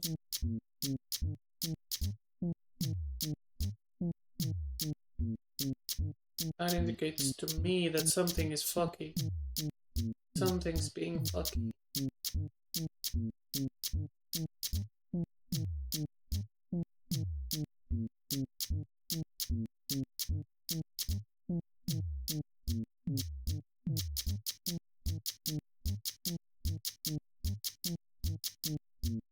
Yeah, okay, so position target. Your position is being changed to. Okay, anytime this happens, I want you to print me max time. I want you to show me what that value is. Because right now it should print 5 once and then 1.5 another time. But instead it's just printing 5 once. Once? Shouldn't transition be called 2 times? Oh, it printed 5 and then 1.5.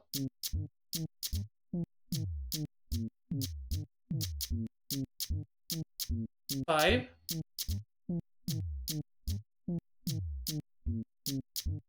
Then 1.5. Huh? Okay, let's assume that the delay is just because this thing is not always up to date. It doesn't update immediately, but...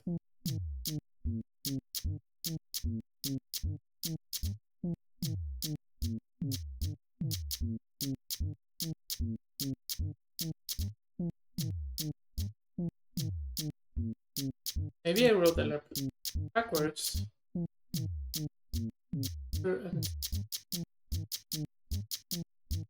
Oh, wait, okay, yes, that is a problem.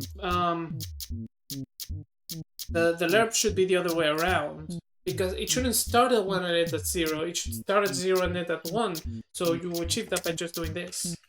1 minus what you get there. Which actually, if that's gonna be the case, then it would be better if it was just returned from here. 1 minus this value. But it doesn't feel like that would fix it.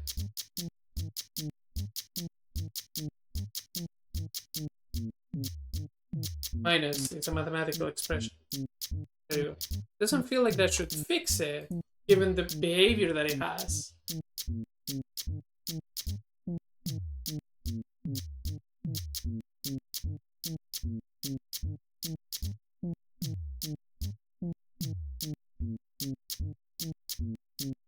If I press 5, only then it begins moving.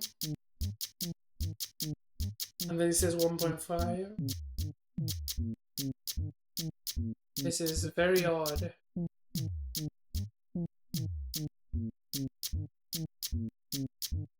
So are you not setting up the timer at the right time?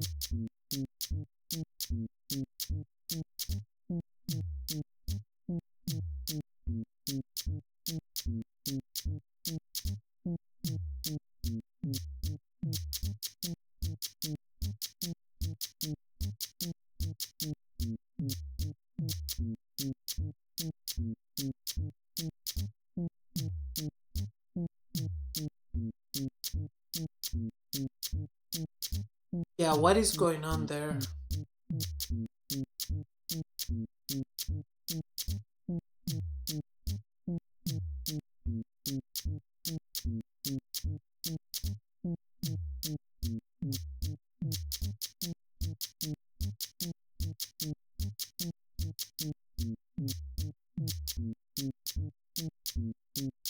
Ah.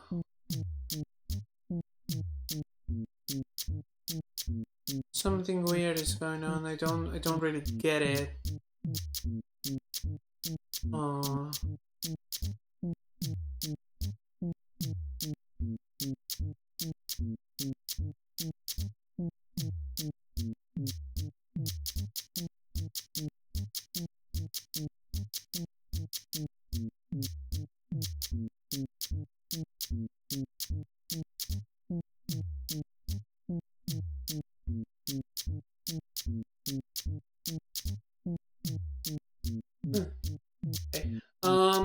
okay. Okay.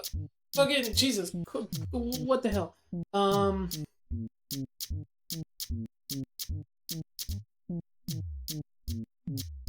Right. So the issue is that the timings seem weird, right?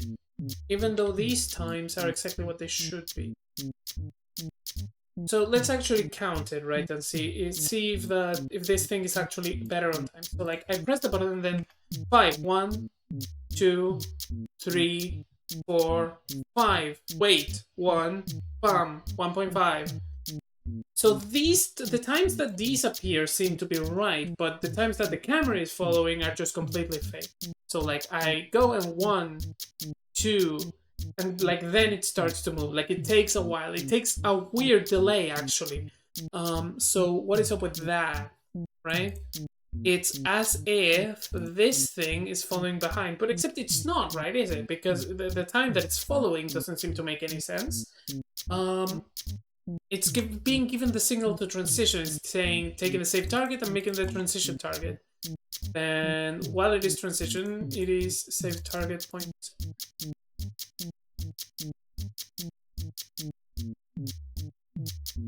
Yeah, save target is the one.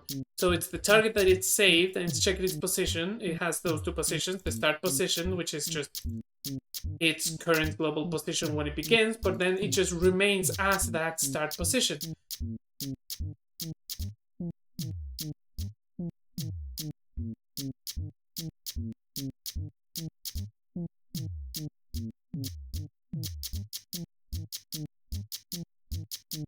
That shouldn't make a difference.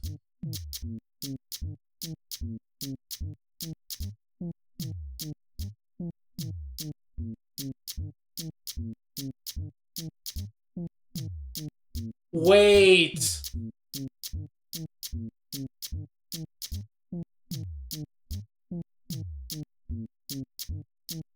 I know what's going on. And it's not a system. It is behaving in the exact way that I expect it to, but the issue is that it doesn't look to be behaving that way because of the way that the camera limits are handled. So this is what's going on, right?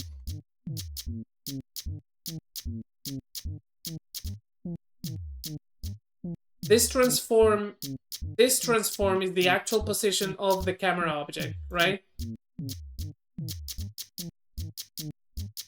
And within the camera, well, not this transform actually. Actually, this transform could probably afford to just be in the origin right now. Right. So where's the game camera? So yeah, this transform is the actual position of the camera object, right? But these numbers are the limits of the where the camera will actually be. So say that I put these as like at like 100 and minus 100, minus 100, and 100, and let's say 2000 actually. 2000. So the transform will move without regard for those limits, but the actual visible range of the camera will observe those limits. So what is happening is that the transition object is moving the camera exactly as I expect it to, but the movements are only picked up like visibly when the camera enters those limits, right? And otherwise it's just staying still. So it's doing like this movement, and this takes 5 seconds, and then it returns. That's what's happening. So because the player is here, right? It's moving from here, but all of this movement, like, you know, the player is like here. It's moving from here, but all of this movement is invisible, and only now you can see a transition.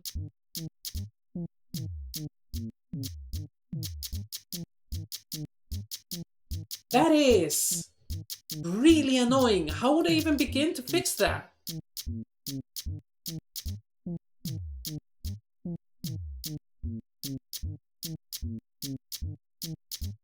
The issue is that what I would need to get to make these transitions would be the actual cam position, right? Like the actual visible cam position. And I'm not sure that that's a thing that I can even get. Well, let's check that actually first of all, because maybe it is a thing that I have access to, like just a variable that can return me that. Like here, no, not here. Here, this is the guy that's going to need it. Yeah, let's go to the node 2D and look for that camera. Camera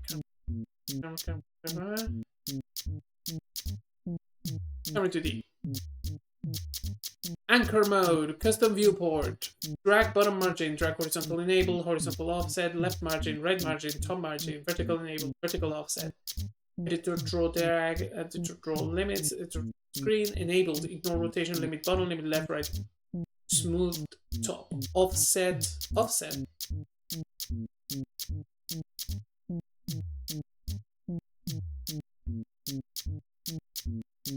No, that's not what fuck, that's not what I wanted to see. Offset. So it's not the offset. Position smoothing enabled, speed, callback, rotation smoothing, align, first update, get drag margin, get limit, get screen center position.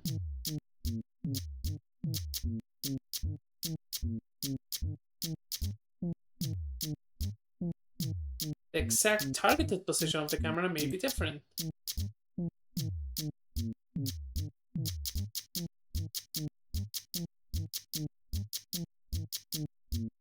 Get screen center position.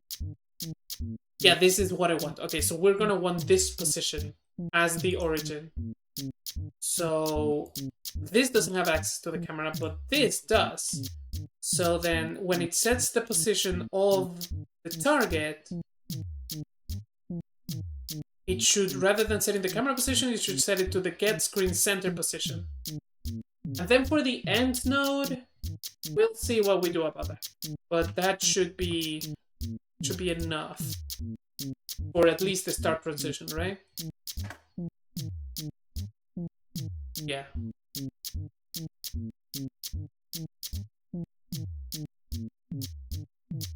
But then that return trip doesn't work, so why is that?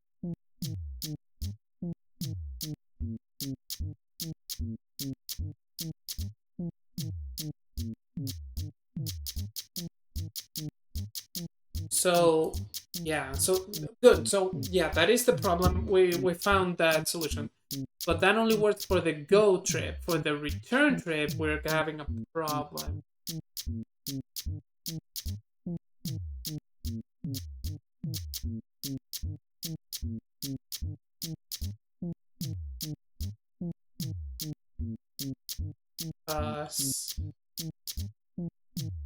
Yeah, because the backup can target, if I had to guess.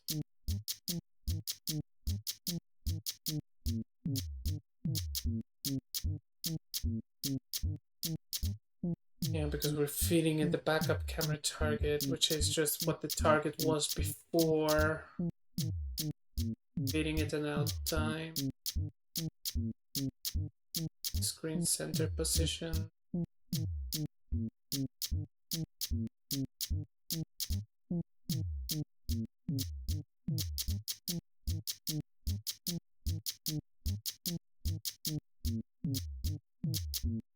So yeah, this is gonna be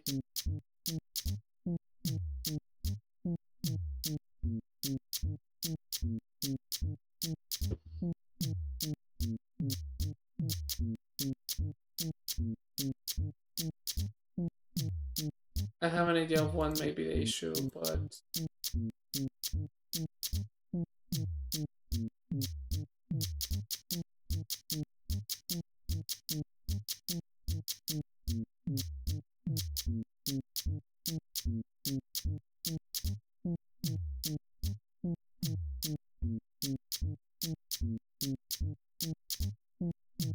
okay. So rather than make it 0.5, right? We'll see how that works. So, oh, didn't change the fucking number. That's one thing I don't like about Godot. It doesn't. When you're in the middle of editing a field like that, it just kind of doesn't save the value. So yeah, the 1.5 seems to stay there and then snap to the end. So what I would like to know is it actually snapping, or is it just that the position is not being put correctly, right? So give me just print your current position at all times. Your global position, that would be nice. Your global position at all times, right? I would like to know it. That would help me.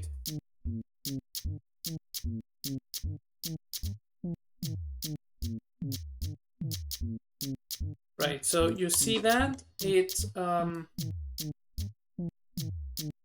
moved slowly through 0.5 seconds, then it stayed there, then it suddenly changed to this position. It just stayed there, right? It didn't do a gradual change. So it suddenly moved there. Hold on, it suddenly moved there. What? That doesn't make any sense.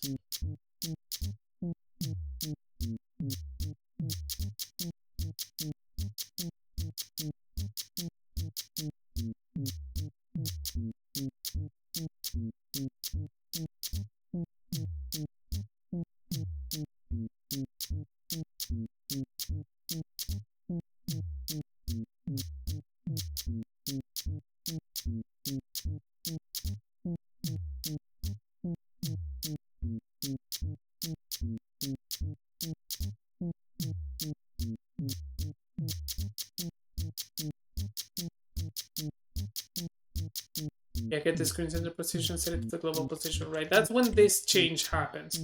You change it from a position that's outside the camera to one that's inside, right? Then from there, it's not moving, and it seems like the only reason the camera even snaps back is just because of this line.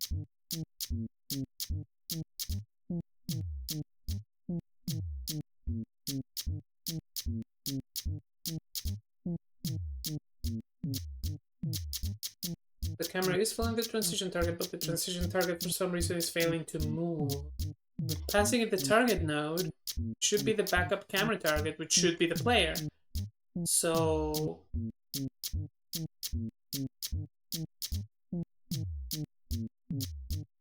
alright, so the transition here that follows the target node, the node 2D. Going to place it as safe target, then it's going to use that safe target as the target of a lerp that is going to be placed in its global position. So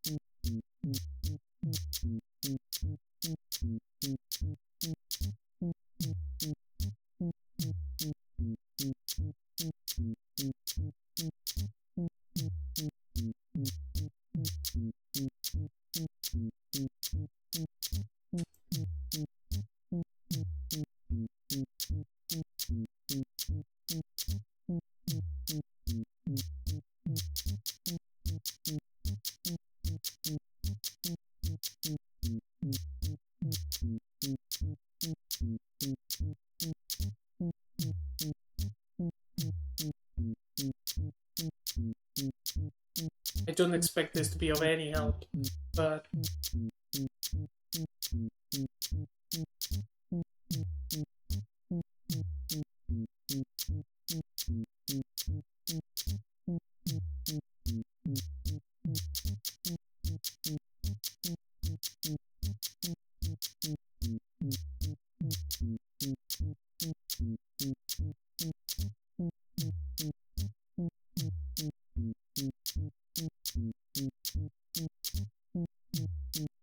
Okay, for something that I'm asking you to print every frame, this is surprisingly little shit.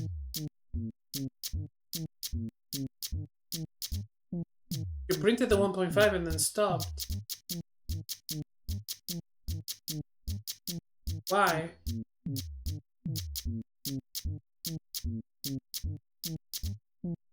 It's as if you think you're not transitioning.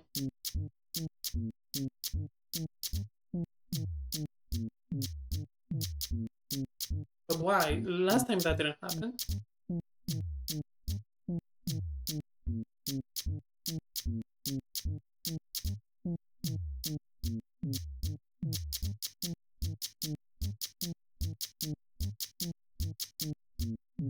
Is this happening after this for some reason? It is, isn't it?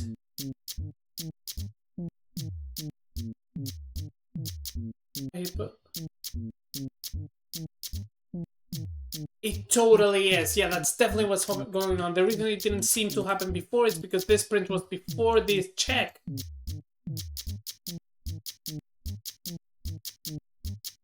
Right, the timeout signal is happening before, after the next one, so it thinks that it just finished the transition, even though it's the very next frame.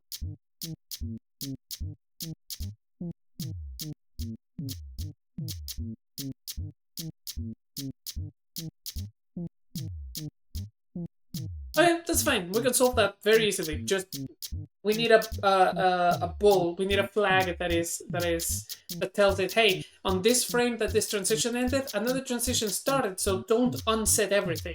So yeah, just variable transition started.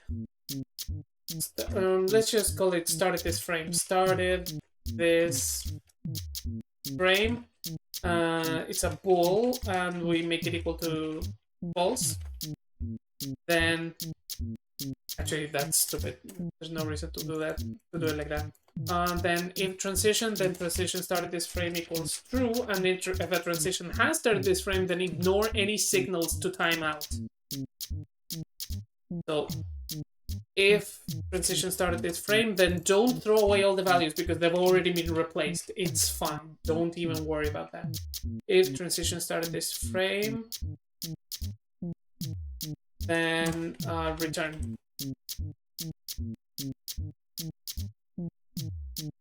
That ought to do it. Wow, that was fucking weird. What the fuck happened there? Oh, yeah.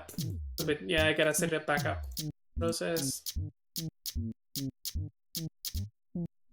Started this frame equals false. Yeah, basically, if you get to the process, then it is already the next frame, so set it to false.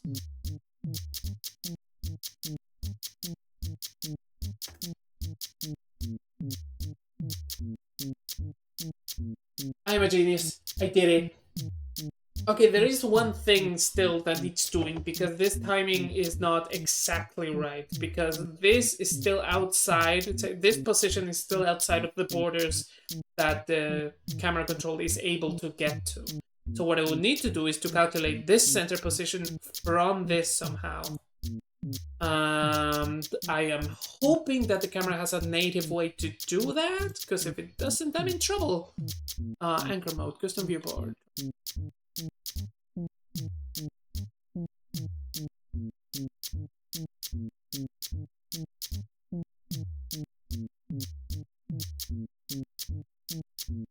Make current, reset smoothing.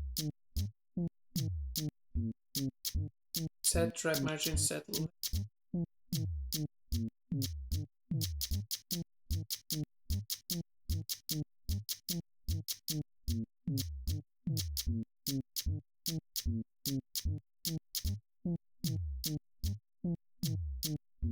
There is a way to calculate that, and it's the width of the camera. The width and height of the camera. So I may end up having to do that because it doesn't seem like there's a method that will do that for me. So okay, yeah, we're gonna have to do that. That is fine because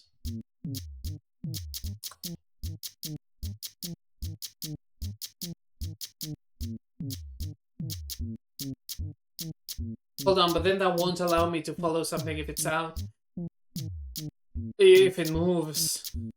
Because if I change it to a position, then I'm gonna have to deal with the position. That position is not going to be dependent on that, is it?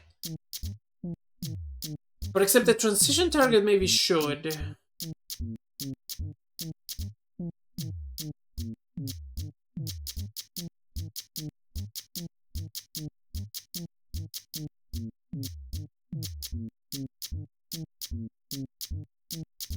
Yeah, we will need a function that returns a vector2 that is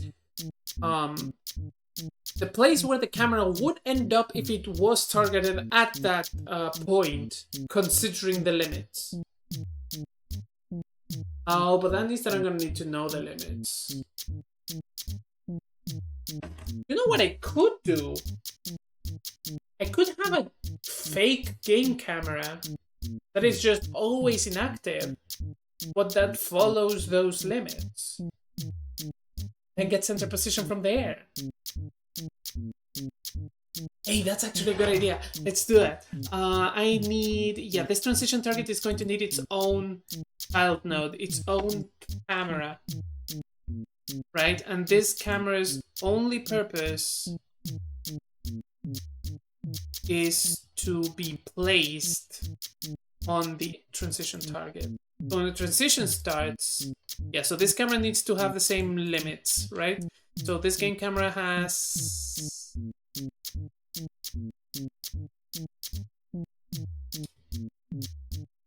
established here.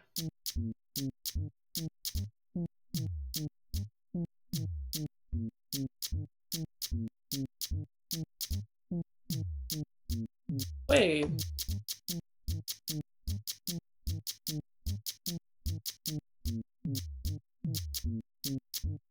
Yeah, this is just the camera follow script. You can just attach it to this.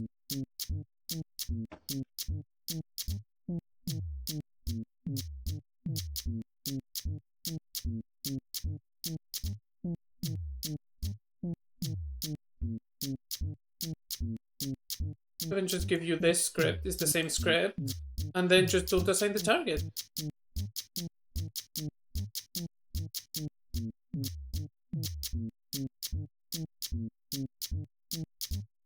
Actually, how do you follow the target?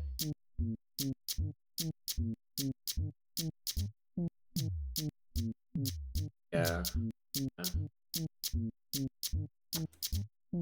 If target doesn't equal null,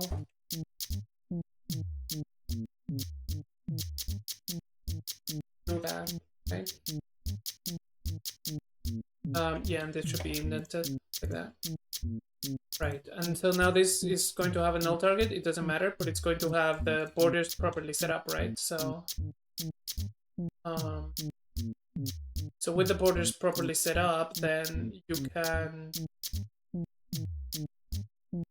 I can go to this transition target. Be like, when you start a transition, place the endpoint camera on...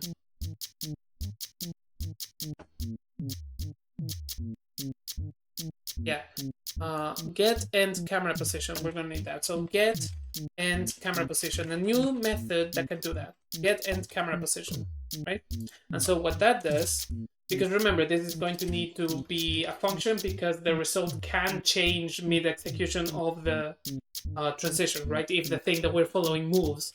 So function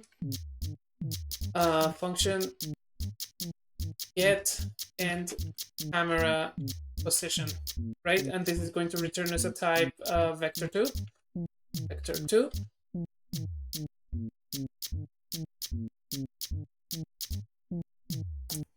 And so what this does is this returns the saved target's global position. Now the first thing that it does is it puts the endpoint camera at that global position. So use global position, use your global position equals the saved target's global position, right? With that position set, now we can get from you the center of your camera. So that is written as is the thing that I wrote here. The center of your camera is get screen center position. So this. So it's you. No, not that. It's you. Get center global get screen center position. And that's going to give us the position that the camera is going to end up when it is on top of the target. And that should be it, right?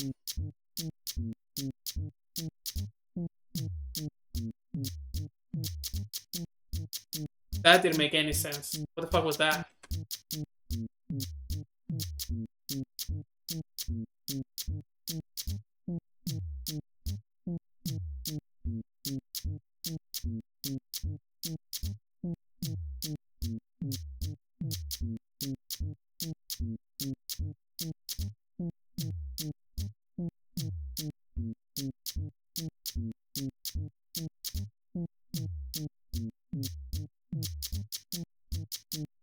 Oh, I think I know what it is. Yep. Yeah, this endpoint camera is bigger than this one. So the way that you solve that is it should be the same. So yeah, the zoom is 0.6. So yeah, that is fucking with the limits. 0.6. 0.6. Actually, those values were tied, so just changing one, change the other one. Right. Okay, let's try again now. Nope, that still didn't make sense. Shit, is there something else that I haven't copied?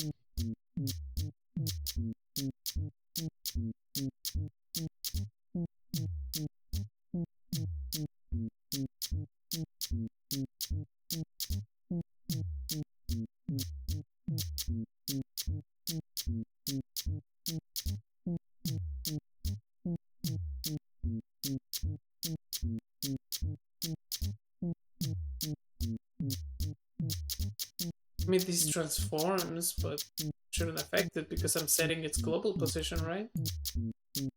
So,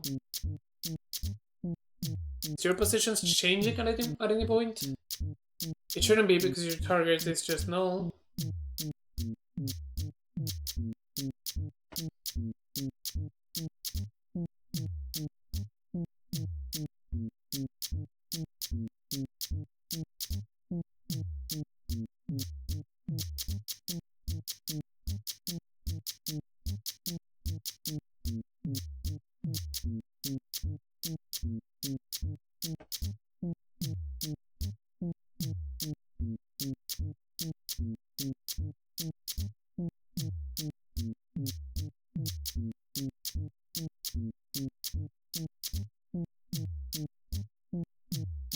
Wait! Yeah, the endpoint camera... Fucking hell, that was stupid. Yeah, the endpoint camera is inside the transition target, so the transition target is moving and therefore moving the endpoint camera. Oh my god, yeah, that was silly. So I need to put the endpoint camera probably somewhere like here, then change all these references to be... yeah, so change all these references to be like that. So they need to be like this. I think that's how you write that.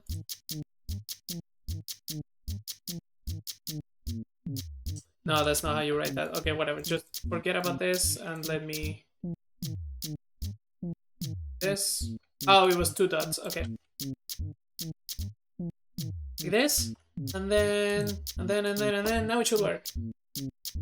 This time! Also, my model's mouth is really not opening. What the hell's going on? I'm gonna need to play with the numbers later. No, that didn't work. Why did it not work? Shouldn't it be, like... Why is it moving there? Well, at least it's not doing that small, weird-ass movement that it was doing before, but that is still a weird thing.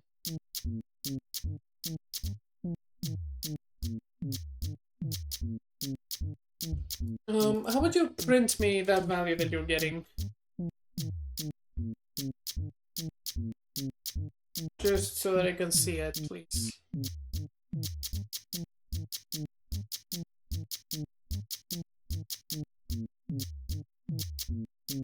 You're just constantly getting 0, 0.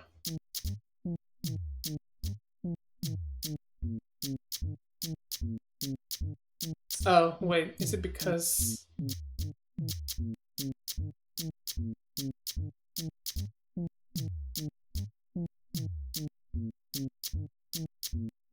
Wait, why are you constantly getting 0, 0?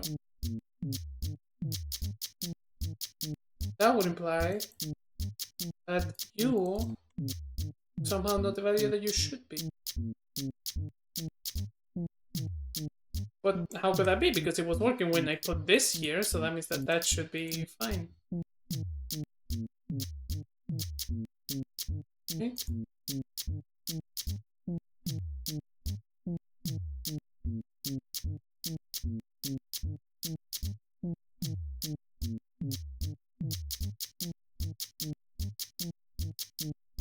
Yeah, so why would that give you 0, 0?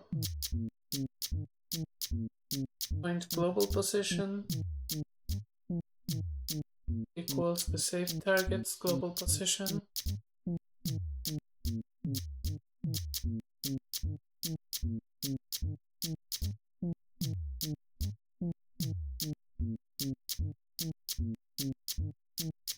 So then this position should be the exact same as that, right? Is it getting changed by something else?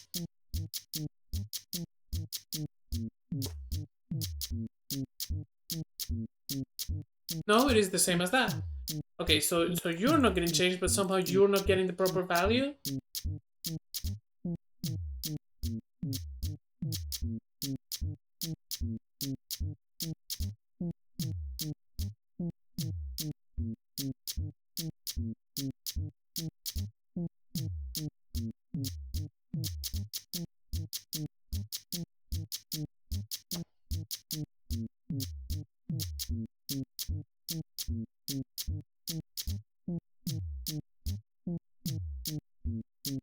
Why is that?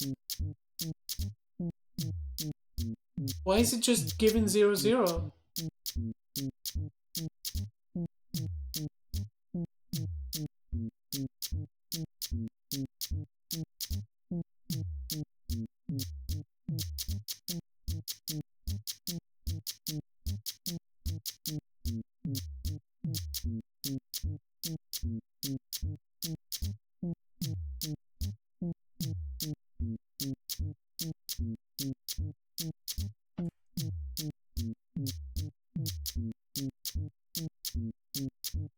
Those values should correspond to each other.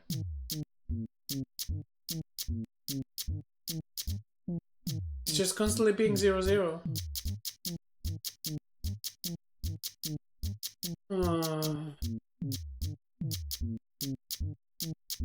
Why is the screen center position just being 0, 0? Why would it be? Maybe the limits are just way too stringent. If that were the case, then you would be pushed to 0, 0 no matter where your position is.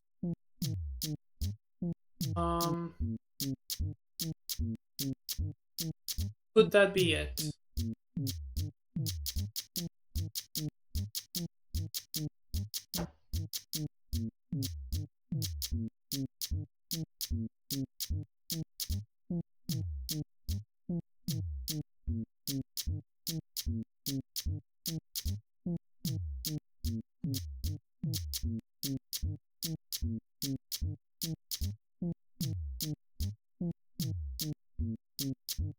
Minus 10, 24, 10, 24, minus 13, 31, 13, 31. So if we change these values to those, minus 10, 24, and actually, what order was it? It was top, bottom, left, right, top, bottom, left, right, top, bottom, left, right. So let's see. Top is 1024, bottom 1024, left minus 13, right 1331. Does that put you square at 0, 0? It doesn't. Meaning that it's not the limits.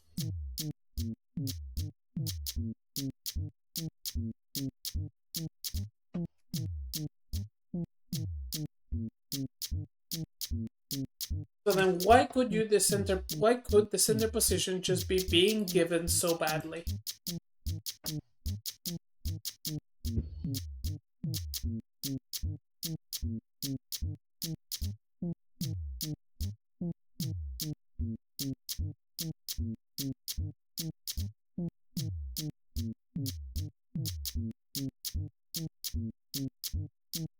Is it because it's not the focus camera?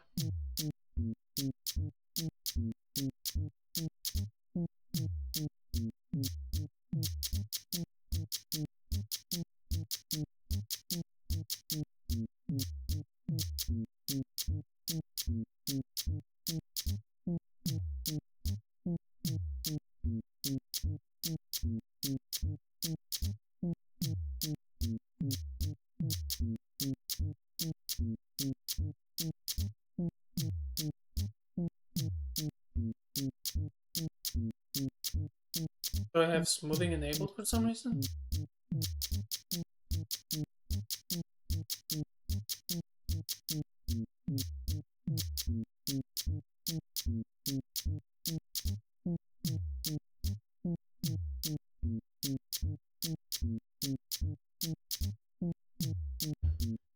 Man, I do not understand this.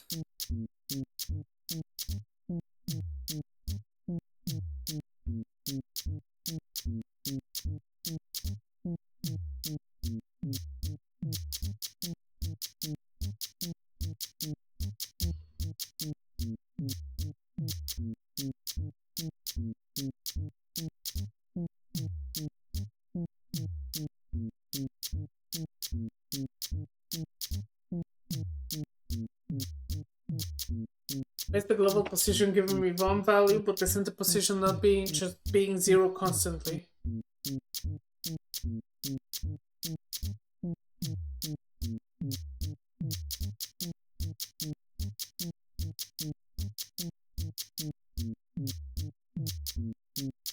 Screen center position should be relative to the global position, but just taking into account the limits.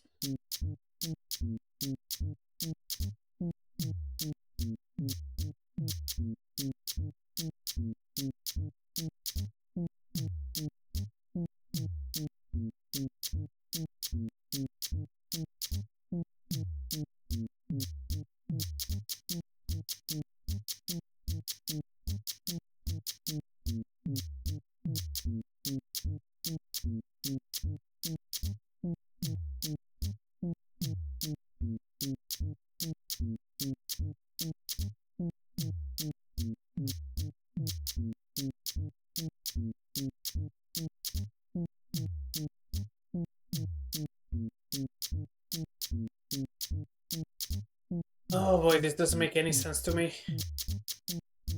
Because it worked, and it worked the treat for the other camera, right?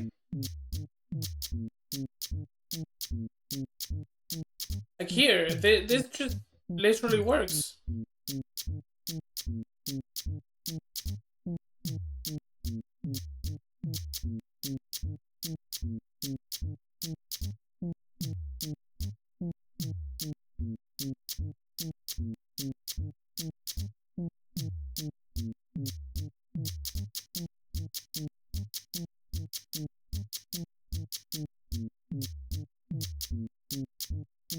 Is it because this is happening the same frame and I haven't given the camera time to actually change to this position? Well, hold on. Yes, but if that were the case, that would only be a problem for the first time. The second time, that position should for the first frame. By the time the second frame rolls out, that position should have already been set.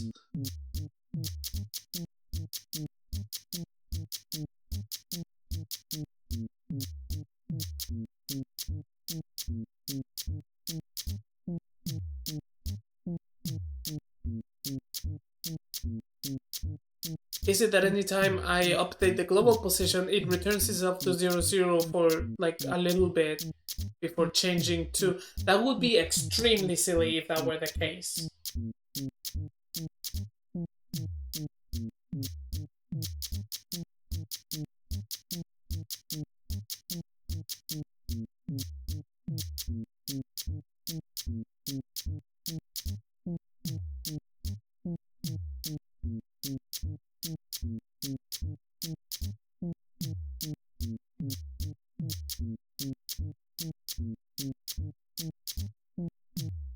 It is constantly 0, no matter what, seemingly.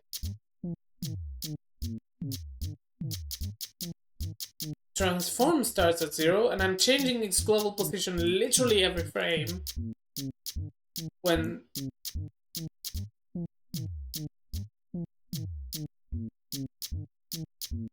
Literally every frame we call this.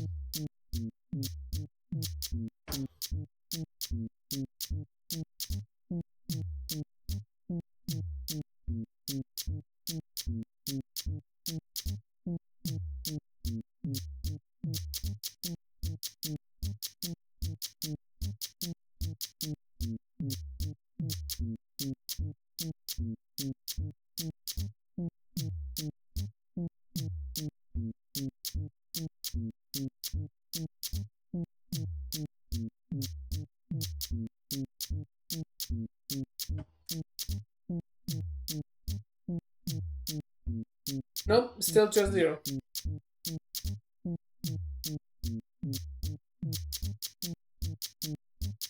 And the global position is changing. As it should. It's this.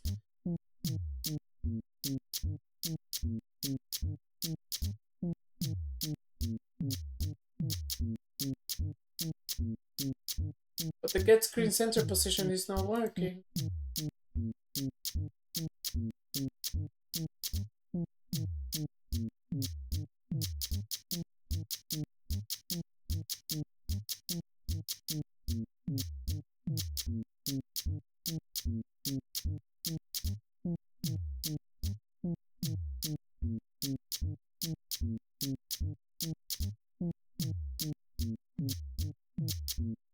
Why should that work but this do? Why should that not work but this do? I don't know, but let's try it.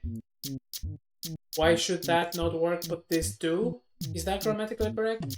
Why should this work when that didn't? No, that still doesn't work.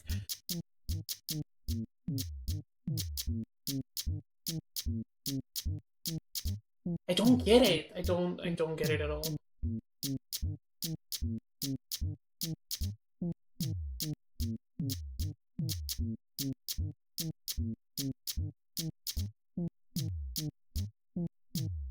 No, it wasn't. No, it wasn't. Why should that one not... Why should this one not work when that one does? It does, not do. Don't... You're sugar lighting me. You're sugar lighting me. I know you're sugar lighting me. Don't tell me it was fine. It wasn't. You're trying to make me word speak badly.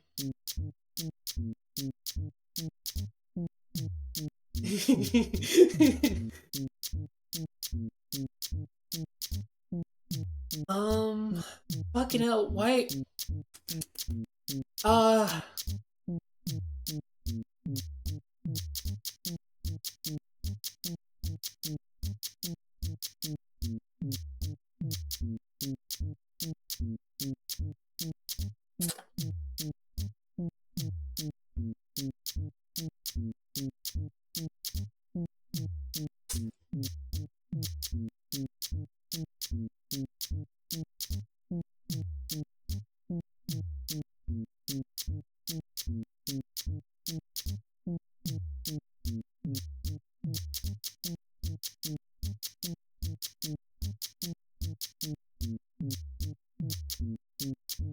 Okay, let's do this. Let's put this function inside of here. So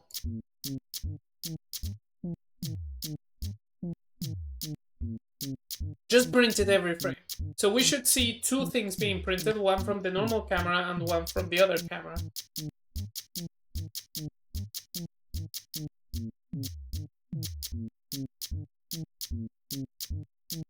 Right, yeah, we're not printing it, we're going to print it.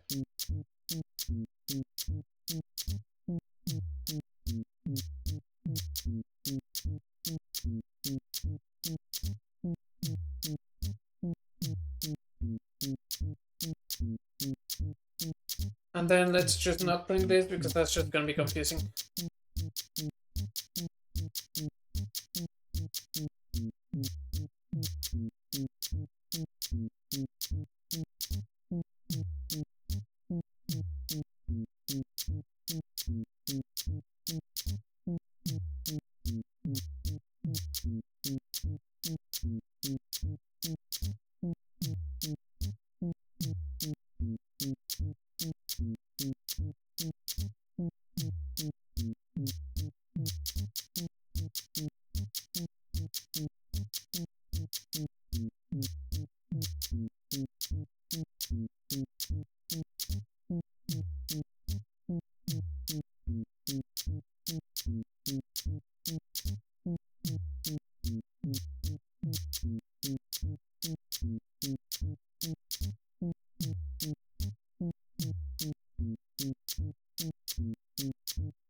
So one of the cameras is just constantly staying in 0, 0, 0.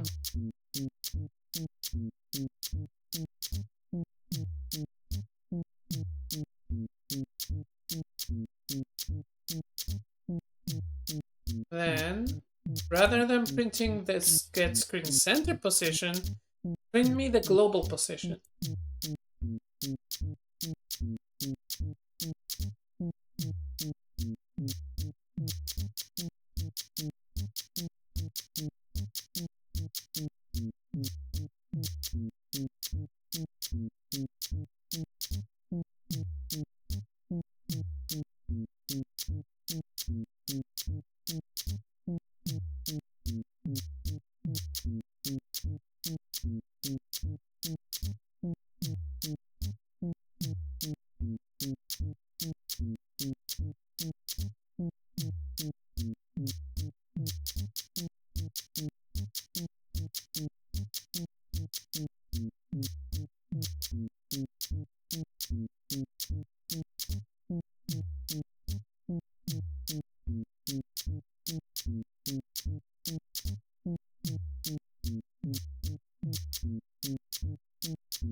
What the hell is going on here?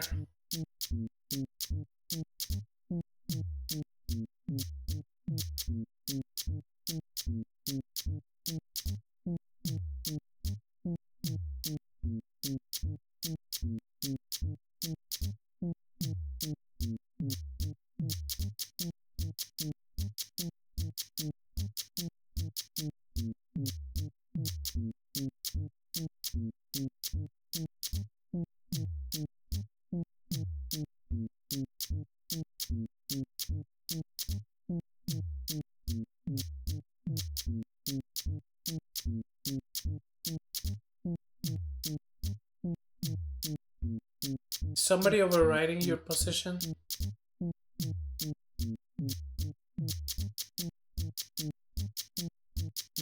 Somehow?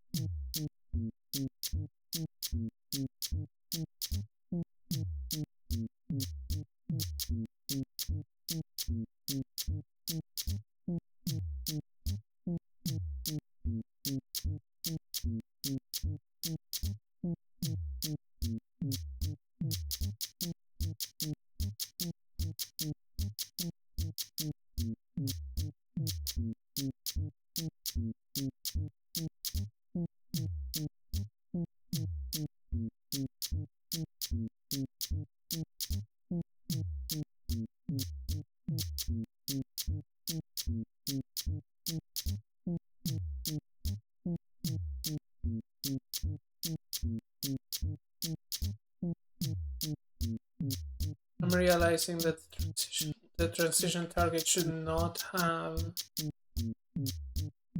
the global position. The transition target should not have saved target because it can just follow the camera, and so I can give that camera the target. So this camera holder, rather than passing this target node to the transition target,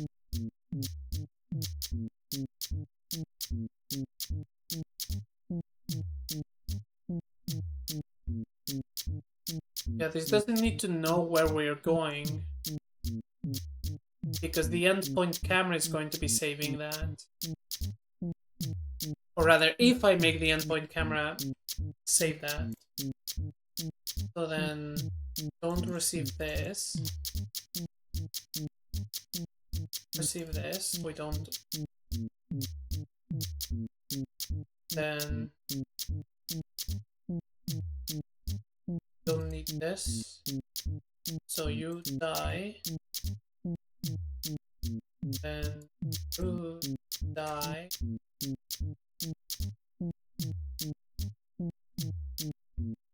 And then the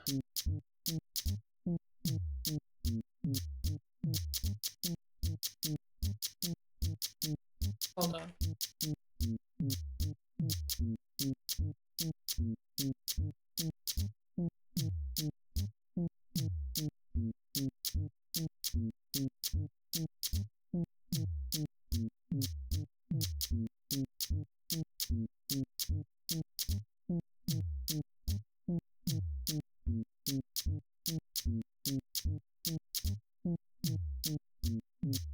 So then, yeah, so then you die, you're not going to be manipulating the position directly anymore. We're going to make this happen, and we're going to make this happen, and we don't need this anymore.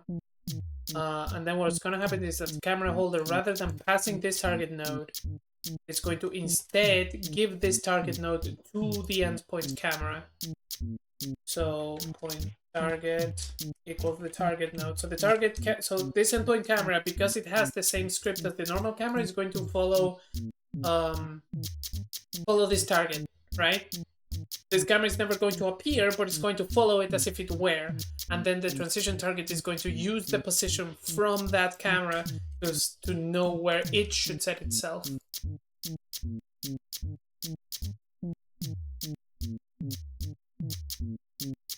But of course it doesn't still work.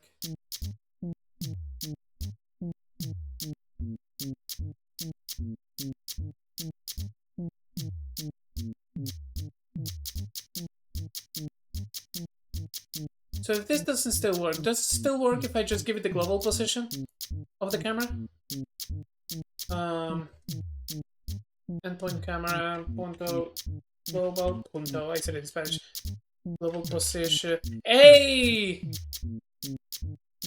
El WhatsApp. ¿Por qué no el WhatsApp? No sé, pero uno de los mapaches.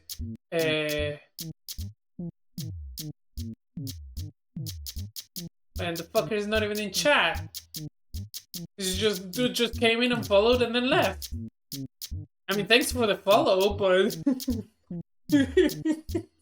he's a guy from my Spanish-speaking group of friends back from university when I was in engineering. Wait. Hi, attention. Why didn't you appear earlier on the chat? That's weird. Apparently it doesn't update in real time. Hey, thanks for the follow. Legendary Godot port. Yes, that's what I'm doing. Oh, you're yeah, I'm making a port of the first game, since the first game was shit because it was literally the first time that I made something in Unity. So now I'm making it here, and since it's the first time that I'm making something in Godot, it can be shit again. It should probably be better. I feel like, well, at the very least, I have all the time in the world this time, as opposed to having to take 1 month because it was a school project. So it should be good, right? But I'm trying to figure out why the camera is not behaving the way... Wait, now it's not even doing anything! Now it's just not moving! What the fuck?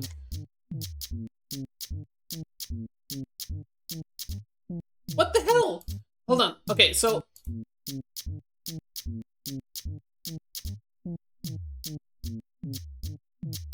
hold on. Okay, the camera holder is giving you the target. The target that is the target that you receive from... Right, because there's no such thing called target. It's called target node, that's why.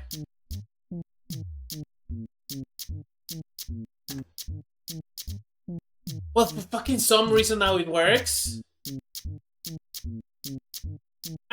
I don't know why. Why did it not work before? I have no idea. Now it works. We're not gonna touch that code ever again. Fuck it. Fuck it. It works now. Ah, damn it. I do not understand. I wish I could. That's so unsatisfying. That's so I hate when that happens. I hate when that happens. Because when you struggle for something for like 3 hours, right? And then you finally understand it in the end and you fix it, right? That's satisfying because understanding has been achieved, right? It's literally what video games are made of, that sort of feeling, right? That's literally what is satisfying about playing video games, is that you're learning in this very that's the satisfaction a lot of the time, right? But when it just kind of fixes itself and you don't know why, that's like fucking... This is going to be a gross comparison. That's orgasm denial. I'm sure some people are into that. I am not. I hate that. Oh, fucking hell. Okay, well, it works now. Why was that the first comparison that came to my head? Honestly, that's just... disgusting. Okay, let's make sure that the timings are down by just making this transition consistent timing. So 1 second, 1 second, and 1 second, and then we should be able to just kind of feel it like 1, 1, 1, right? So yeah, so now 1, 1, 1. Hold on, that wasn't... Something weird happened. Why is it pushing against the edges of the screen?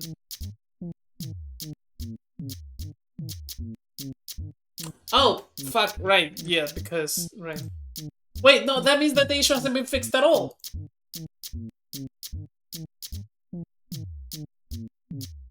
Right, because I changed it to global position when this is what I actually wanted. I was just changing it to... How did I forget that? It literally just happened.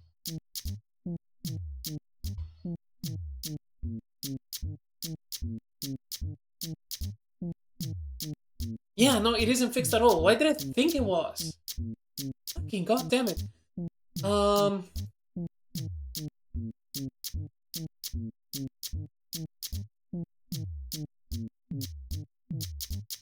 God, if anything, this is a sign that I should probably quit it right now because I'm starting to see ghosts in the code.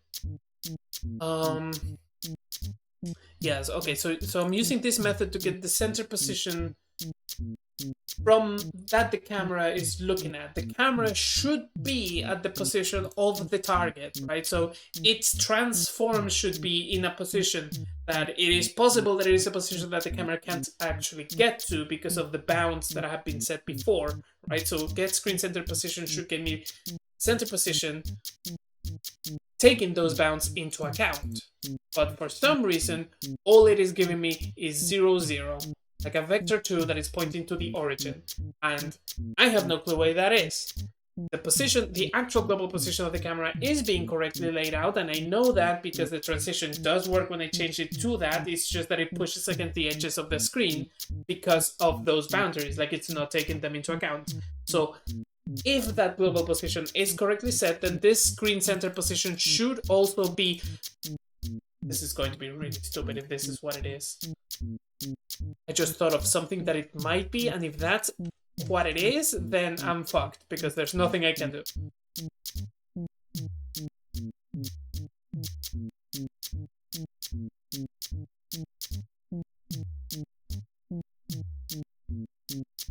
Right, I cannot know if that's what it is without printing it. So let's print it. Give me this, and before you just use it, make sure to print it. Print this, and do the thing. And then my hope is that, let's see.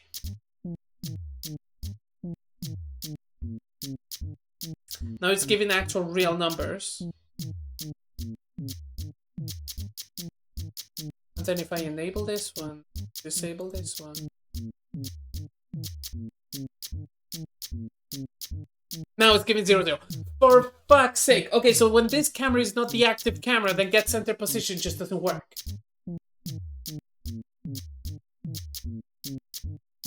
Mind you, it has to be the active camera. No, it's not enough that it be enabled. If it is enabled but it's not the active camera, then it's still just gonna give 0, 0. Because that's what it's been doing this whole time. Yeah, fucking goddammit. Okay, so...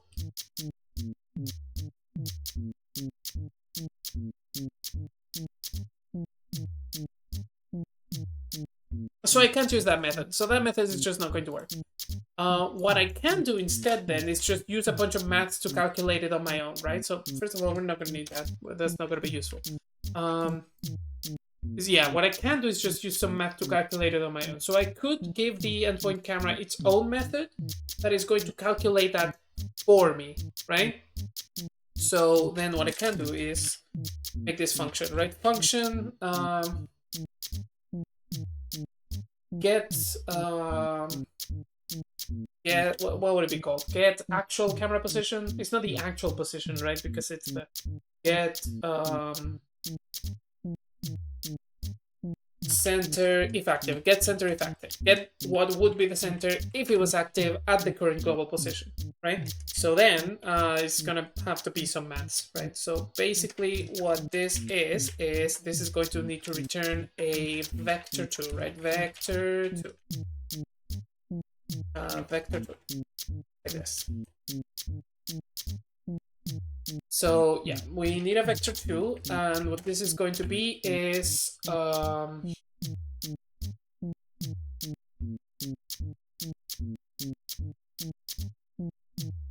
right. So it returns a vector 2.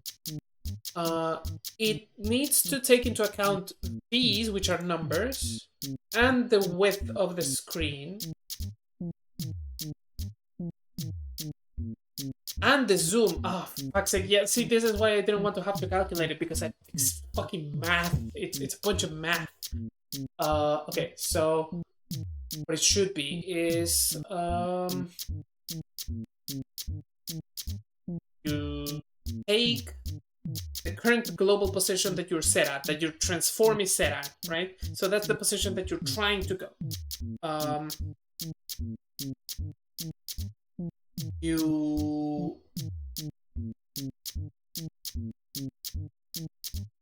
Right, so we're going to need to get the actual bounds, right? So the actual positions that are the actual limits of the transform, not of the whole camera, of the transform. Because the point is, the way that these bounds work, right, is that if the camera is 100 pixels wide, then it is going to hit the limit 50 pixels before it is at the limit, right? Because the center of the camera is the actual position of the camera, and when the center is at the limit, the camera is already halfway past the limit, right? So that's why we need the width of the camera. So we're going to need to get the actual bounds that the position can go. So the no further than this. That is easy because it is the borders. It is the borders minus half of the width in their respective direction. So it's the limit top, which is Yeah, it's the limit top. Upwards is negative, right? So it is limit top. So yeah. So transform top. Transform. Let's call it y. Transform y limit. It is going to be the limit top minus half of the screen height, but except it's not, because we are zoomed in by 0.6, so it is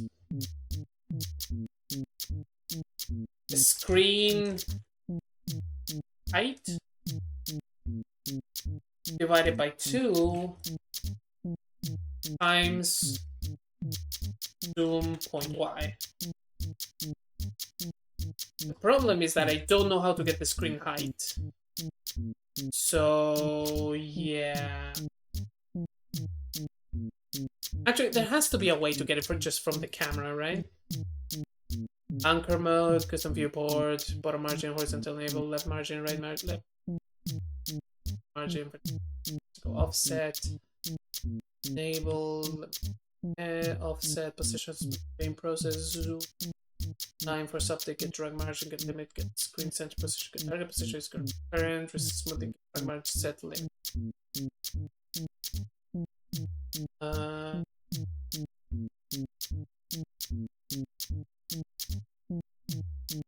So then what to do is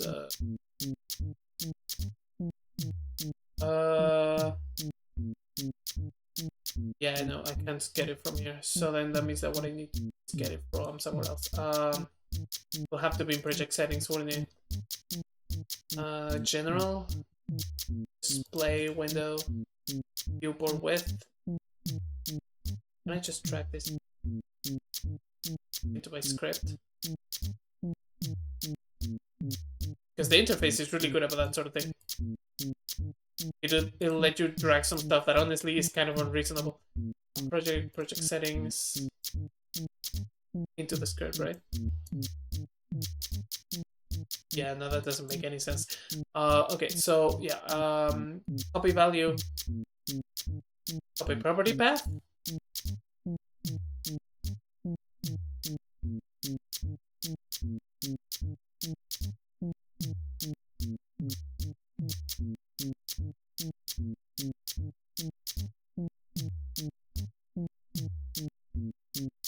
Yeah, that obviously doesn't work. Okay, so how do I get the Google photo get screen height?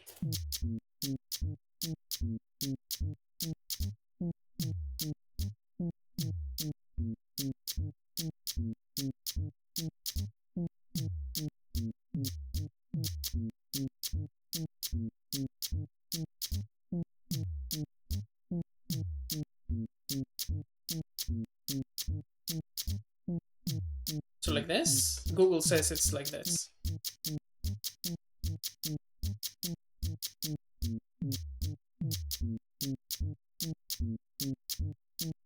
Yeah, so it's the size point y, right? But actually, we should probably just... What type is this? This is a vector 2. Wait, hold on. How's a vector 2 defined? It's x and y, right? So yeah, it should be available. Point y.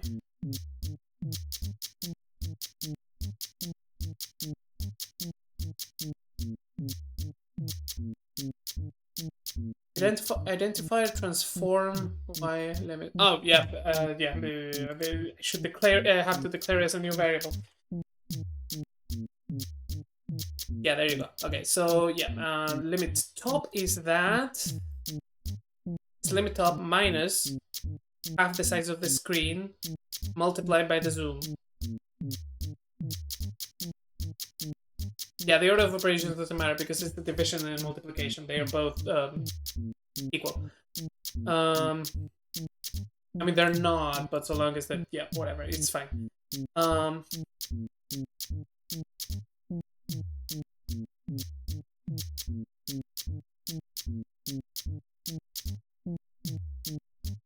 Yeah.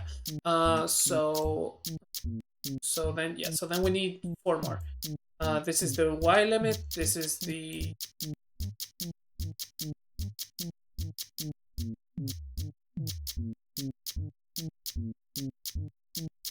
top limit.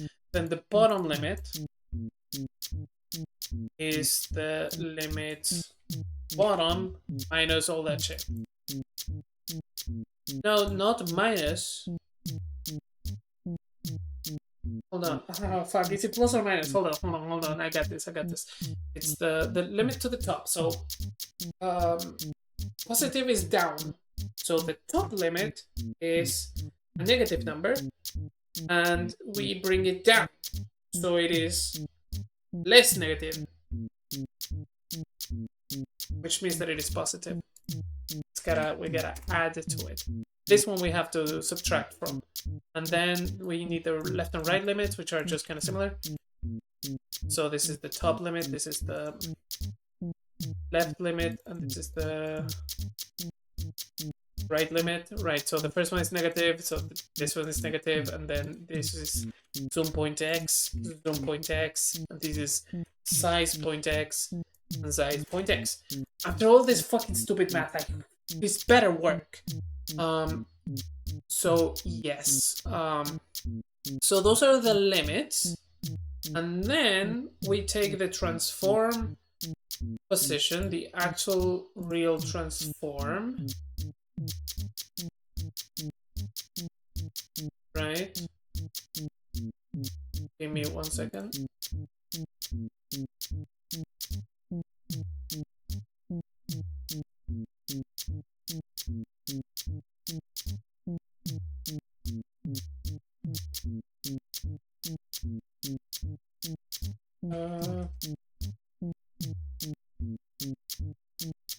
So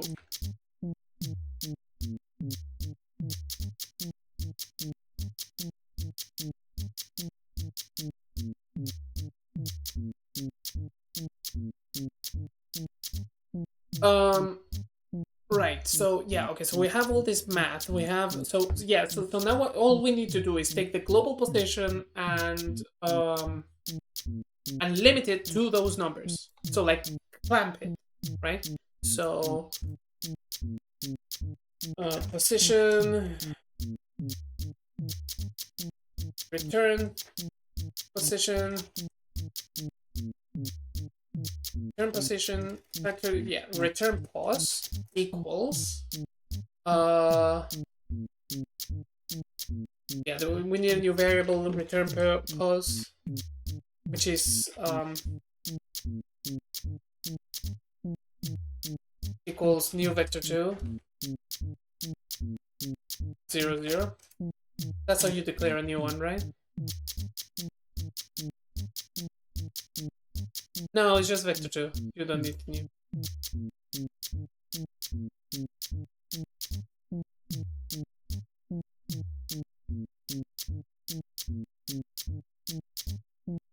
Like that. Yeah, okay. So then, yeah, we have this return position vector, and we can start filling it with what we want. So,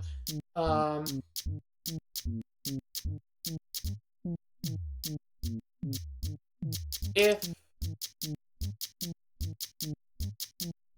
transform top limit, and remember, top is negative. So if transform top limit is if global position is smaller than transform top limit, then return position point x, no y, because it's top down, then return position point y is transform top limit, else if global position is smaller, it's larger than transform bottom limit return. This is probably a really long way to write it, but I don't know those the shorter ones that Godot probably has, right? The shorter ways of saying, like, if this value, then this value, right? Like, there's short ways to do that when you have, like, when all you want is an assignation. There are in C#. I imagine that there probably are in Godot, but I don't know them, so we're just doing it the long way. Transform bottom limit, and then if global, yeah, and also this is global position point y, because we're looking for height values, and then for the same thing but for x, so this and this, this and this, x, if it is smaller than the left limit, left limit,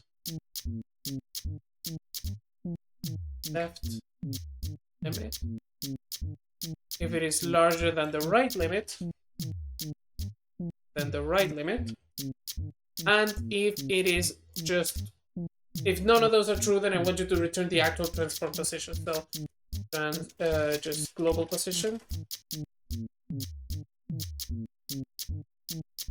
and then I can return that return position.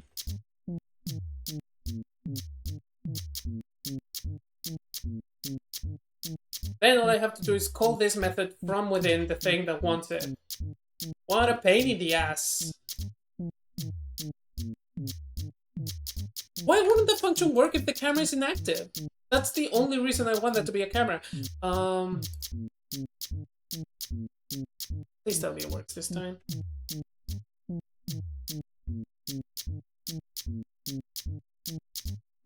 Oh my god. Oh. Okay. Remember what I said about orgasm denial? That's all I'll say on the matter. That's all. My god, that's disgusting. I shouldn't have said that. Okay, whatever.